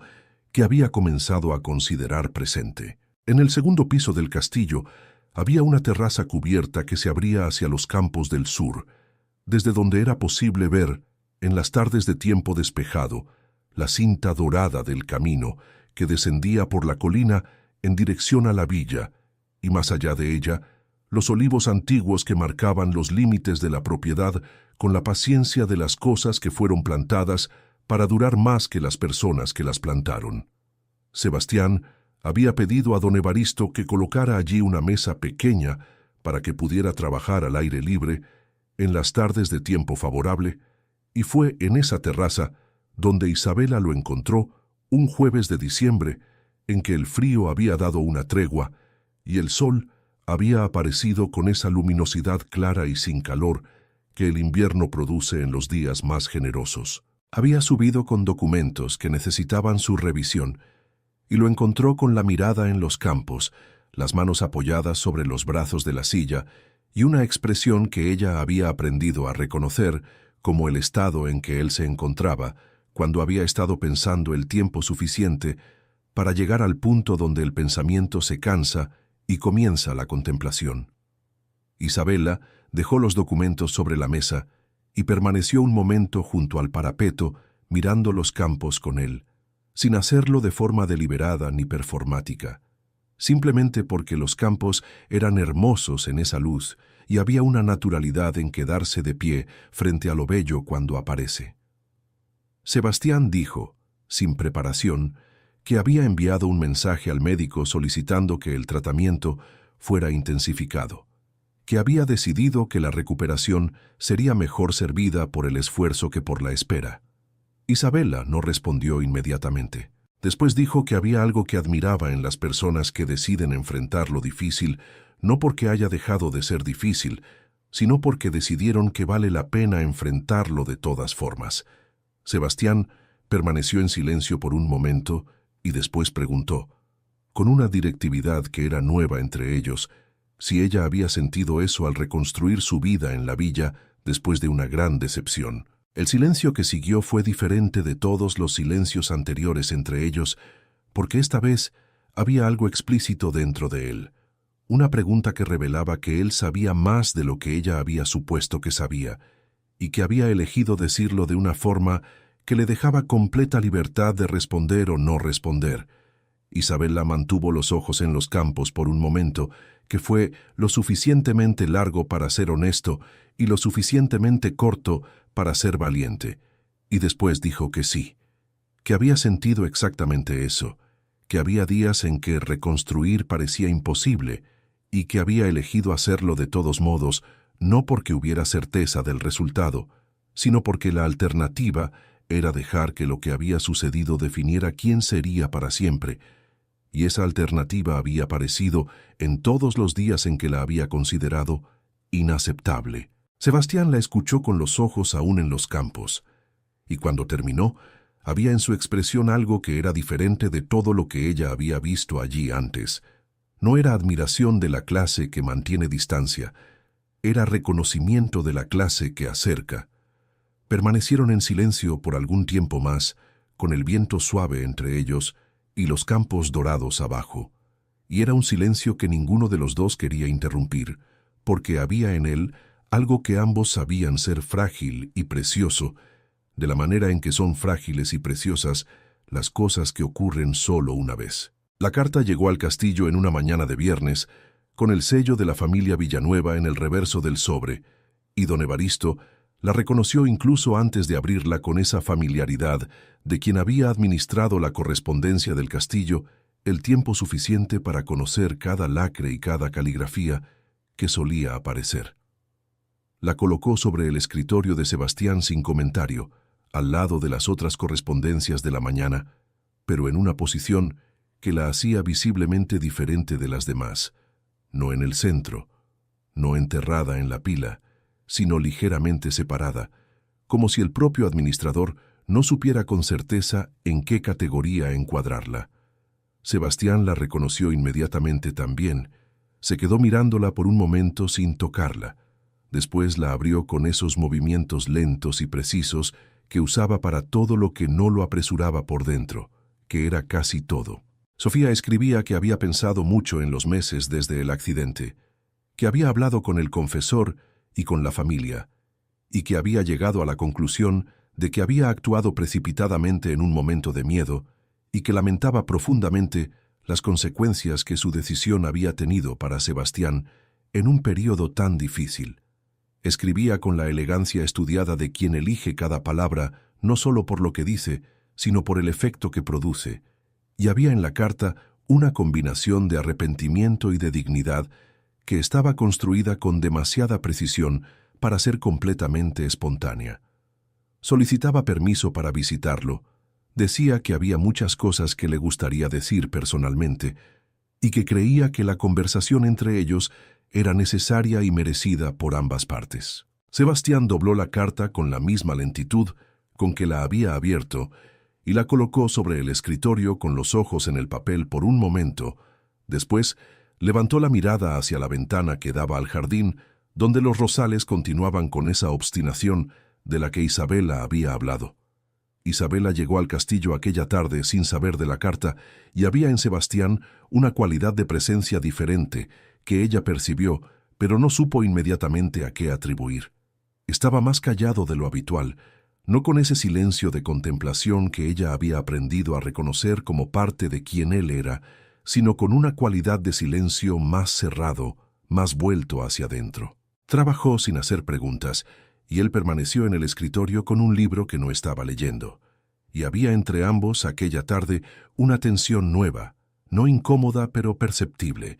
como el aire antes de un cambio de clima que aún no ha llegado, pero que ya se anuncia de todas las formas que el cuerpo reconoce antes que la mente. Cuando Isabela se preparó para irse y dijo buenas tardes con esa brevedad cortés habitual, Sebastián dijo su nombre, solo su nombre, con una cualidad de voz que ella no había oído antes, y ella se volvió en la puerta y lo encontró con los ojos en ella con una expresión que era al mismo tiempo contenida y completamente inequívoca. Él dijo que la próxima semana habría posiblemente una visita al castillo que alteraría la rutina, que ella debería saberlo con anticipación. Isabela asintió con esa serenidad que costaba más de lo que parecía, y salió por el corredor con los pasos regulares de siempre,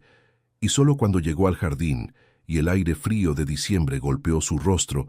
fue que permitió que la expresión cambiara por un instante, solo por un instante, antes de volver a ser lo que siempre había sido. Sofía Villanueva llegó al castillo en una mañana de enero en que el cielo estaba bajo y blanco, de ese blanco de invierno que no anuncia nieve ni lluvia, sino que simplemente cierra el horizonte con una cortina opaca y fría. Descendió del carruaje con esa gracia que siempre había sido su cualidad más inmediata. El abrigo de lana oscura bien abotonado, el cabello recogido con precisión, los movimientos medidos con el cuidado de quien preparó cada detalle antes de llegar. Don Evaristo la recibió en el vestíbulo con la corrección formal que la situación exigía y la condujo hasta la sala de visitas que había sido calentada la víspera, y ella entró en ese espacio con los ojos recorriendo cada rincón con la atención automática de quien pertenece a un mundo donde el estado de las cosas es también un mensaje. El castillo estaba organizado, silencioso y digno, exactamente como siempre había estado, y esa constatación, que tal vez esperaba que la reconfortara, produjo en ella un efecto diferente al anticipado, el efecto de percibir que su ausencia no había dejado marca visible en nada. Sebastián llegó a la sala pocos minutos después y había en esa llegada una diferencia que Sofía percibió incluso antes de que él dijera una palabra. Era el mismo en todo lo que era esencial, la postura, la calidad de la presencia, la manera en que el espacio a su alrededor se reorganizaba sin esfuerzo aparente de su parte. Pero había algo diferente que ella no lograba identificar con precisión y que sentía como quien percibe el cambio de temperatura entre dos ambientes del mismo corredor, algo que había cambiado por dentro y que se comunicaba por fuera de forma sutil pero inequívoca. Él la saludó con cortesía completa y sin afecto, y en esa combinación, exacta y sin concesión, había ya una respuesta para la pregunta que ella aún no había formulado en voz alta. Sofía se sentó con esa compostura que había cultivado durante años como su armadura más confiable, y Sebastián permaneció del otro lado con las manos apoyadas sobre las rodillas y los ojos en ella con una atención que no era fría, era simplemente honesta, y la honestidad, cuando no está templada por ningún deseo de agradar, puede parecer más severa que cualquier frialdad. Ella habló con la articulación elegante que siempre había sido su marca. Dijo lo que había escrito en la carta, pero con más detalle, con más capas, con la sofisticación de quien revisó el discurso antes de pronunciarlo. Dijo que había actuado por miedo, que el miedo había sido real, y que ahora lo reconocía con una lucidez que el tiempo y la reflexión habían hecho posible. Había en su discurso una honestidad parcial, el tipo de honestidad que admite el error sin alcanzar completamente su raíz, que dice, actué por miedo sin decir actué por cálculo. Y Sebastián, que había aprendido a lo largo de aquellos meses a distinguir con claridad creciente entre lo que las palabras dicen y lo que protegen, escuchaba todo con atención sin juicio y sin la apertura que ella esperaba encontrar. Cuando terminó, hubo un silencio que intentó llenar con la mirada, buscando en él alguna suavización, alguna de las concesiones que los hombres de su mundo solían hacer cuando una mujer de buena familia demostraba arrepentimiento con la articulación correcta, y el silencio continuó por más tiempo del que ella había anticipado, sereno e inquebrantable como una piedra del castillo. Sebastián esperó a que el silencio hiciera lo que los silencios necesarios hacen, que es revelar el espacio real entre dos personas, sin la ilusión que las palabras construyen cuando son usadas con demasiada habilidad. Y después habló con esa voz baja y precisa que no necesitaba volumen para ser completamente oída. Dijo que aceptaba lo que ella había dicho con la seriedad que merecía, que no guardaba rencor y que comprendía que el miedo había sido real, porque el miedo siempre es real para quien lo siente, independientemente de lo que otras personas piensen sobre su proporcionalidad. Lo dijo sin ironía y sin crueldad, con una generosidad que era genuina precisamente porque no provenía de debilidad, sino de un hombre que había pasado meses aprendiendo la diferencia entre lo que duele y lo que define, y que había llegado a la conclusión de que ambas cosas rara vez son idénticas, aunque con frecuencia habiten el mismo momento. Sofía escuchó, y había en sus ojos una expresión de esperanza cuidadosa, la expresión de quien comienza a vislumbrar una apertura y se prepara para avanzar hacia ella con la cautela de las personas que saben que el terreno puede no ser tan sólido como parece. Continuó antes de que ella pudiera moverse en esa dirección, y había en lo que dijo a continuación una claridad que era nueva, no porque las palabras fueran nuevas, sino porque la convicción debajo de ellas había sido forjada en algo que no existía antes del accidente. Dijo que los meses desde aquella tarde lluviosa en el camino habían sido los más difíciles de su vida, no solo por el dolor del cuerpo, no solo por el aislamiento que había elegido y que al mismo tiempo había sido elegido por él, sino por la cualidad particular de descubrir que la vida que había planeado había dejado de ser posible y que era necesario encontrar lo que había por debajo de los planes, lo que quedaba cuando el futuro anticipado era retirado y quedaba solo el presente con todo lo que contenía de verdadero e impostergable. Dijo que había descubierto en ese proceso que había construido gran parte de su vida anterior en torno a categorías que la sociedad había determinado antes de que tuviera edad suficiente para cuestionarlas, categorías de estatus, de conveniencia, de apariencia y de adecuación,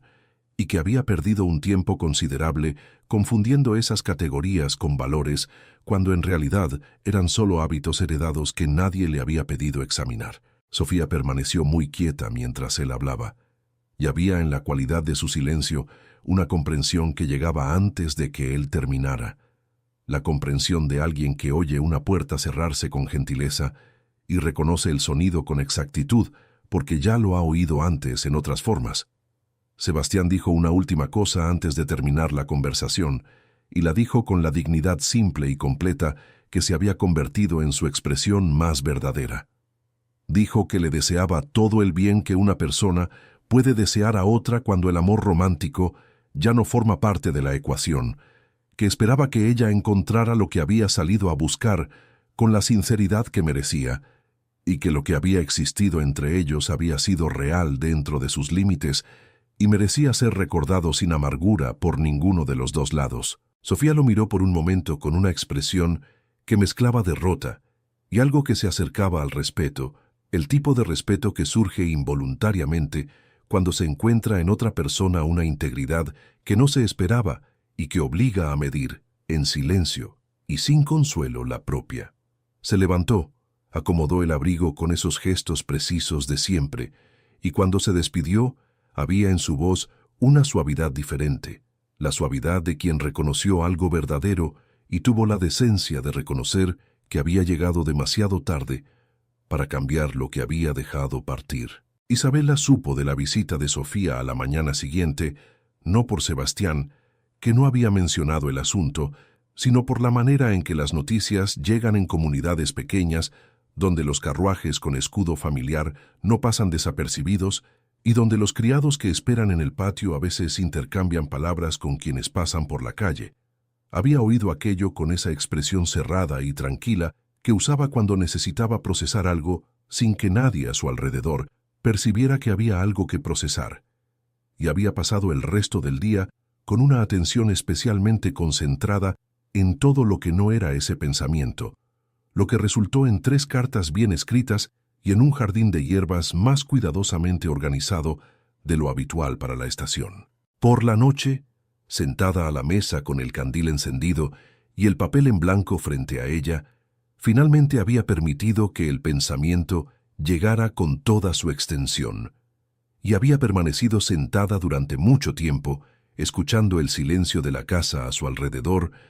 mientras ese pensamiento se desplegaba con la lentitud metódica de las cosas que la razón examina cuando ya no queda nada por posponer. Había pensado en lo que significaba que Sofía hubiera vuelto, y había pensado en ello con esa honestidad que practicaba consigo misma, con el mismo rigor que practicaba con todos los que llegaban a su puerta. Había pensado que las mujeres como Sofía no regresan por arrepentimiento simple. Regresan cuando perciben que han perdido algo que aún tiene valor, y que el valor de Sebastián a los ojos de la sociedad era real y mensurable. La propiedad próspera, el nombre respetado, la postura que el accidente no había borrado, sino que de cierta forma había purificado de todo lo que era solo superficie. Había pensado también en la distancia que existía entre el mundo de Sebastián y el suyo propio, no con amargura sino con esa lucidez particular de quien aprendió que ignorar las distancias reales no las hace desaparecer, solo las vuelve más dolorosas cuando finalmente se imponen. Era una mujer de la villa sin título ni fortuna, con un pasado que la comunidad conocía en sus detalles más expuestos, y había entre ella y el duque una diferencia de mundo que los momentos en el jardín y en la capilla y en la terraza habían vuelto temporalmente invisible, pero no habían borrado. En los días siguientes, Isabela fue al castillo con la misma puntualidad y la misma competencia de siempre, pero había en su presencia un retroceso que esta vez era más deliberado y más profundo que cualquier distanciamiento anterior. Respondía a las preguntas con la misma calidad de atención, pero ya no iniciaba los pequeños comentarios que se habían vuelto parte de la textura de sus días allí. Aquellas observaciones breves y precisas que Sebastián había aprendido a anticipar con una anticipación que solo percibió cuando dejaron de ocurrir. Había en su postura una distancia nueva, no de hostilidad, no de frialdad, sino de protección. La protección de alguien que reconoce en sí mismo el inicio de un sentimiento grande y que decide, con base en todo lo que sabe sobre sus propios límites, que es más sensato retroceder antes que ser alcanzada a mitad del camino. Sebastián percibió ese cambio con una inmediatez que lo sorprendió por su propia precisión, percibió no solo el distanciamiento, sino la razón debajo de él, y permaneció con esa percepción durante algunos días antes de decidir qué hacer con ella. Fue en una tarde de febrero,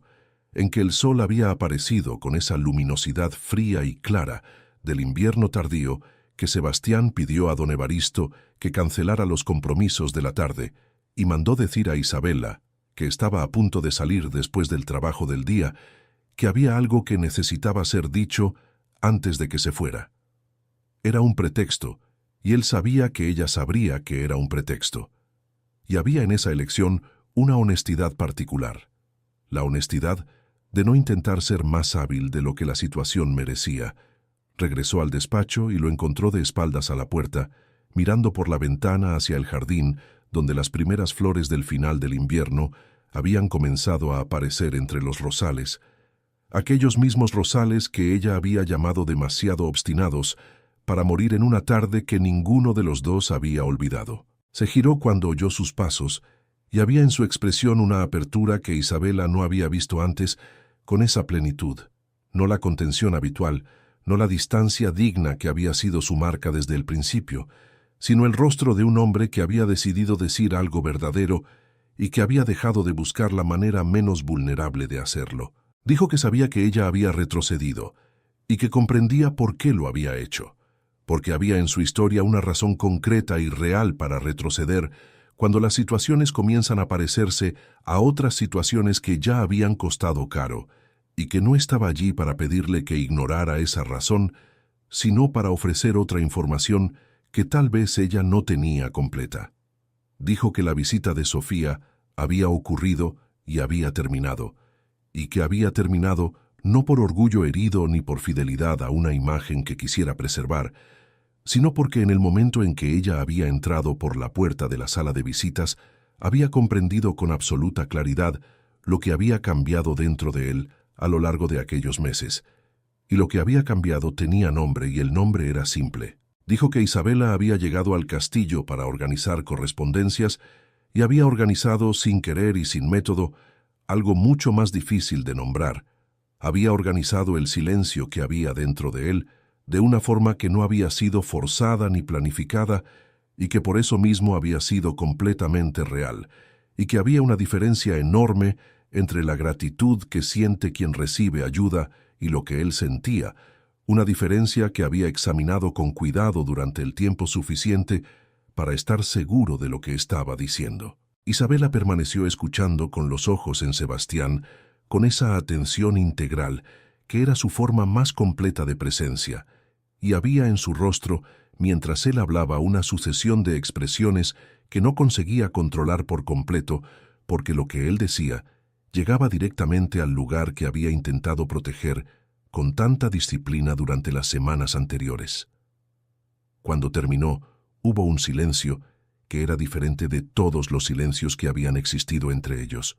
Un silencio que contenía una pregunta no formulada en palabras, pero completamente presente. Isabela dijo, después de un momento que fue exactamente tan largo como necesitaba ser, que había pasado la vida eligiendo las palabras correctas para que otras personas pudieran decir lo que sentían, y que había aprendido a lo largo de ese oficio que las palabras más verdaderas rara vez son las más elaboradas. Dijo que había llegado al castillo por primera vez con la intención de hacer un trabajo y marcharse, y que a lo largo de los meses había descubierto que esperaba las mañanas en que venía de una forma en que no esperaba ninguna otra mañana, y que había intentado nombrar esa diferencia de muchas maneras antes de aceptar que el nombre más simple era también el más exacto. Sebastián la miró con esos ojos oscuros que ella había aprendido a leer con fluidez, y había en ellos en ese momento una claridad que no necesitaba ninguna palabra adicional para ser completamente comprendida. La propuesta ocurrió 3 días después,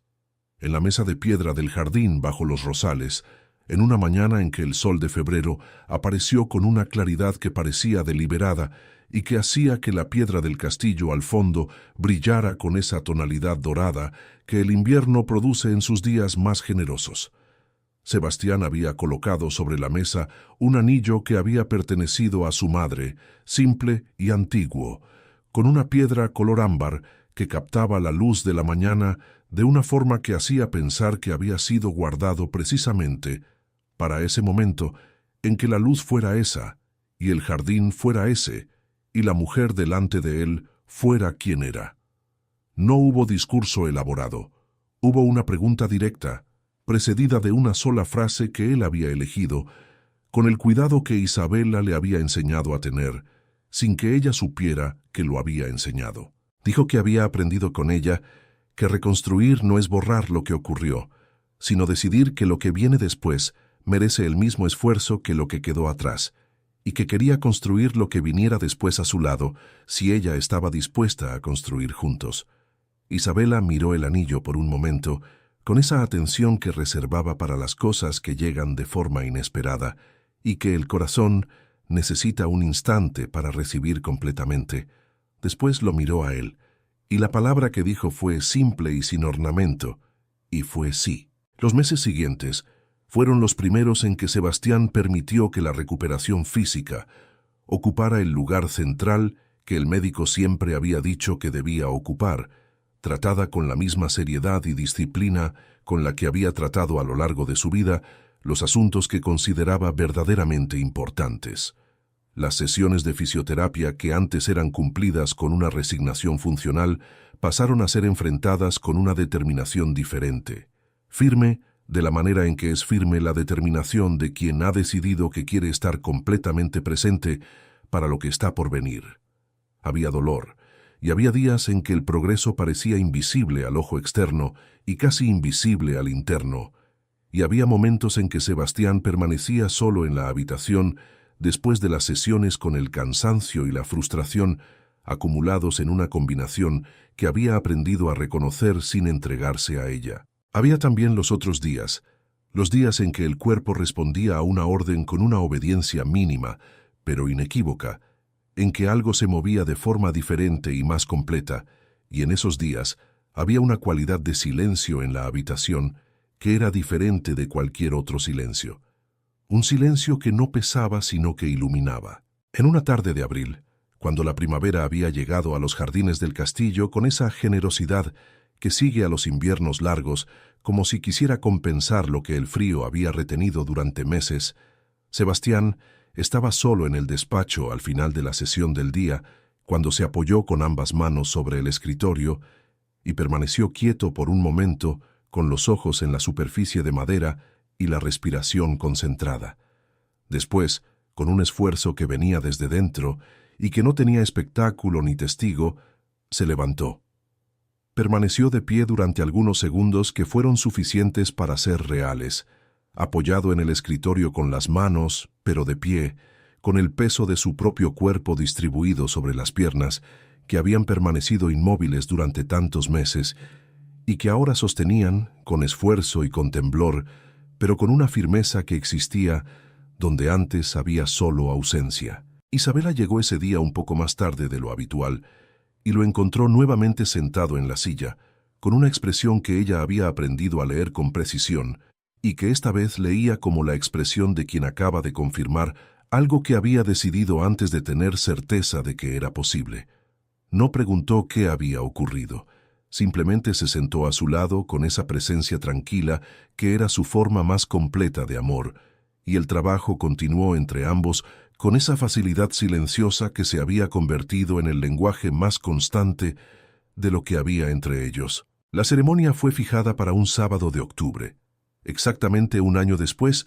del día en que los preparativos de otra boda habían sido silenciosamente desmontados en ese mismo jardín que había quedado vacío y frío como un escenario después del final de una obra que no llegó a ser representada. Era el mismo jardín, pero había en él ese día una cualidad completamente diferente, como sucede con los lugares que guardan la memoria de lo que en ellos ocurrió y que cambian de expresión cuando algo nuevo y verdadero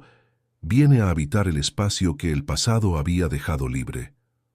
Los rosales florecían con una abundancia que parecía exceso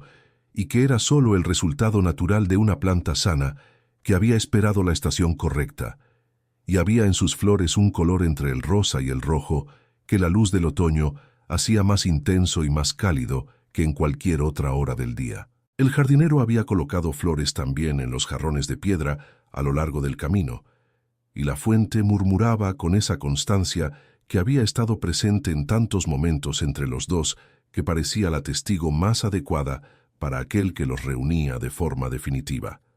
Había pocas personas en el jardín, porque ambos así lo habían elegido con una concordancia que no había necesitado discusión para ser alcanzada.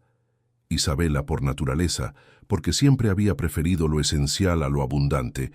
y Sebastián por convicción, porque había aprendido a lo largo de aquellos meses que las cosas más importantes de su vida habían ocurrido en silencio y en espacios pequeños, en un corredor de capilla, en una mesa de piedra bajo rosales, en una terraza con vista a los campos dorados del sur. Había personas de la villa entre los invitados, algunas que Isabela conocía por nombre y por historia completa, y había algunos pocos de la sociedad regional que Sebastián había elegido con esa selectividad que era ahora su marca más reconocible. El sacerdote de la villa había llegado con su sotana negra y su misal gastado, y había en su presencia la dignidad simple de las ceremonias que no necesitan ornamento para ser sagradas, porque lo que en ellas ocurre ya lleva ese peso por sí mismo. Isabela estaba de pie junto a la entrada del jardín con un vestido color marfil de línea simple, hecho por una costurera de la villa, con el mismo cuidado con que Isabela escribía las cartas que más importaban, sin exceso, solo la elección precisa de cada detalle en el lugar donde debía estar. La puerta lateral del castillo se abrió y Sebastián apareció. Estaba de pie, apoyado en un bastón de madera oscura que don Evaristo había mandado hacer con una discreción que era ella misma una forma de amor, pero completamente de pie, con los hombros en la posición que Isabela había aprendido a reconocer como la posición de su determinación más plena.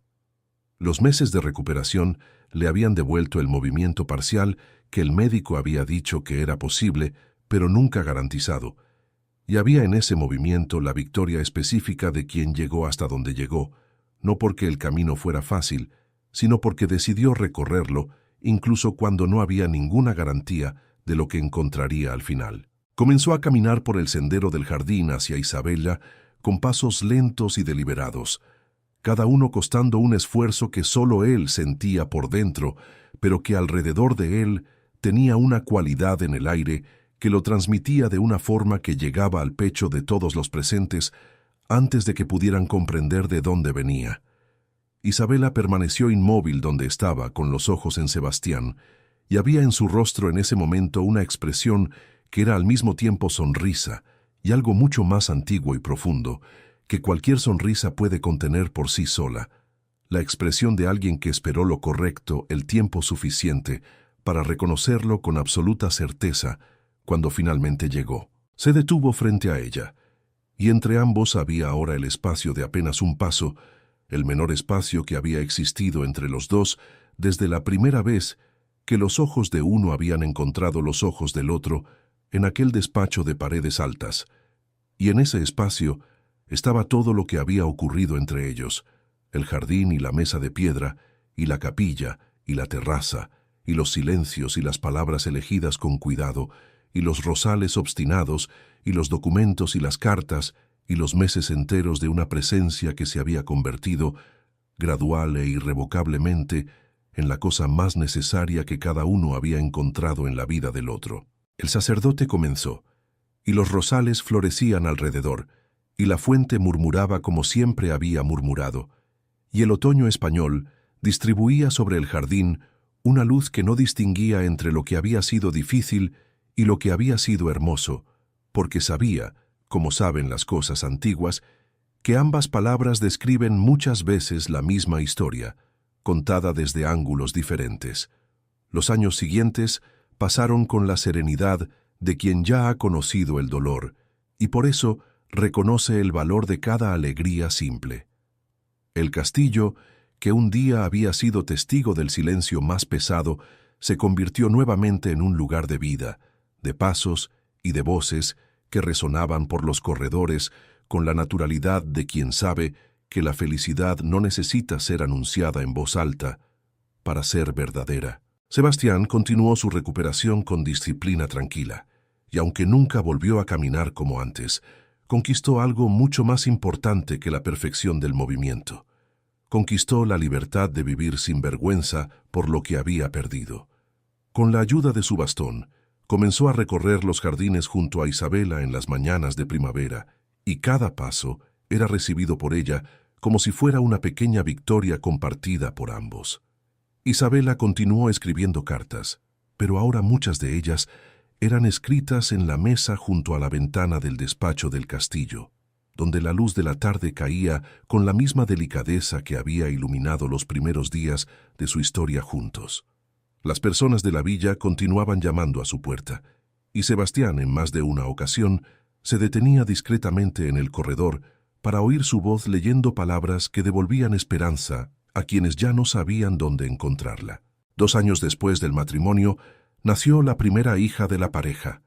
una niña de ojos atentos y curiosos, que don Evaristo insistía en decir que había heredado la serenidad de la madre y la determinación del padre. El castillo conoció entonces un tipo de alegría diferente de aquella que producen las fiestas, una alegría silenciosa y constante que se manifiesta en los pequeños gestos del día a día, en los juguetes dejados sobre las mesas, en las risas inesperadas que atraviesan el jardín en tardes de verano. Algunos años después, llegó el segundo hijo, un niño que gustaba de oír historias, sentado a los pies de la silla de Sebastián, mientras Isabela cosía o escribía junto a la ventana. Las historias que escuchaba no eran sobre títulos ni conquistas grandiosas, sino sobre coraje, sobre dignidad y sobre la importancia de permanecer cuando sería más fácil desistir. El jardín del castillo continuó floreciendo cada primavera, y los rosales, aquellos mismos que un día habían sido descritos como demasiado obstinados para morir, se convirtieron en un símbolo silencioso de la historia que allí se había desarrollado. Muchas veces Isabela pasaba junto a ellos al atardecer con uno de los niños de la mano, y había en su mirada la tranquilidad de quien comprendió que algunas heridas no desaparecen completamente, pero dejan de doler cuando encuentran un lugar donde finalmente pueden descansar. Sebastián, que un día había creído haber perdido todo, descubrió que había encontrado algo que ninguna circunstancia podría quitarle: la certeza de que la vida puede comenzar de nuevo, incluso cuando el camino parece haber sido interrumpido, y que el amor verdadero no llega para borrar el pasado, sino para darle un significado que antes no era posible ver. Y así, entre cartas escritas con cuidado, pasos conquistados con paciencia y risas que llenaban los corredores de una alegría tranquila, la historia de Sebastián e Isabela continuó, no como un cuento de perfección, sino como una prueba viva de que las cosas más hermosas de la vida muchas veces comienzan exactamente en el lugar donde creíamos que todo había terminado. Queridos oyentes del canal, hemos llegado juntos al final de esta historia, y necesito detenerme aquí por un momento para respirar con ustedes antes de despedirnos, porque esta historia no es solo sobre Sebastián e Isabela, sobre un castillo en una colina española, o sobre rosales que sobreviven al invierno con una obstinación que nos enseña algo sobre nosotros mismos. Es sobre lo que ocurre cuando la vida nos quita algo que creíamos ser esencial para ser quienes somos, y descubrimos en la lentitud dolorosa de ese proceso que lo que somos es mucho mayor y mucho más resistente que cualquier cosa que el azar pueda quitar. Isabela me enseña que la dignidad no es aquello que los demás reconocen en nosotros, sino aquello que preservamos dentro de nosotros mismos cuando nadie está mirando, que es posible ser abandonada y no volverse amarga, que es posible tener el corazón roto y continuar escribiendo cartas de amor para otras personas, no porque el propio dolor no exista, sino porque se ha aprendido que el amor dado al mundo no depende del amor recibido de vuelta para ser verdadero. Y Sebastián me enseña que la verdadera fuerza no es la que mostramos cuando estamos completos, es la que descubrimos cuando estamos quebrados, cuando ya no hay postura que mantener, ni título que proteja, cuando solo queda ser quien se es de verdad y confiar en que eso es suficiente. Si esta historia tocó tu corazón, deja tu like con cariño y suscríbete al canal Cuentos del Corazón, activando la campanita para que la próxima historia llegue hasta ti sin que tengas que buscarla. Y cuéntame en los comentarios qué momento de esta historia quedó más dentro de ti, porque cada comentario de ustedes es leído con el mismo cuidado con que Isabela leía cada carta antes de entregarla. Gracias por haber permanecido hasta el final. Hasta la próxima historia en el canal Cuentos del Corazón.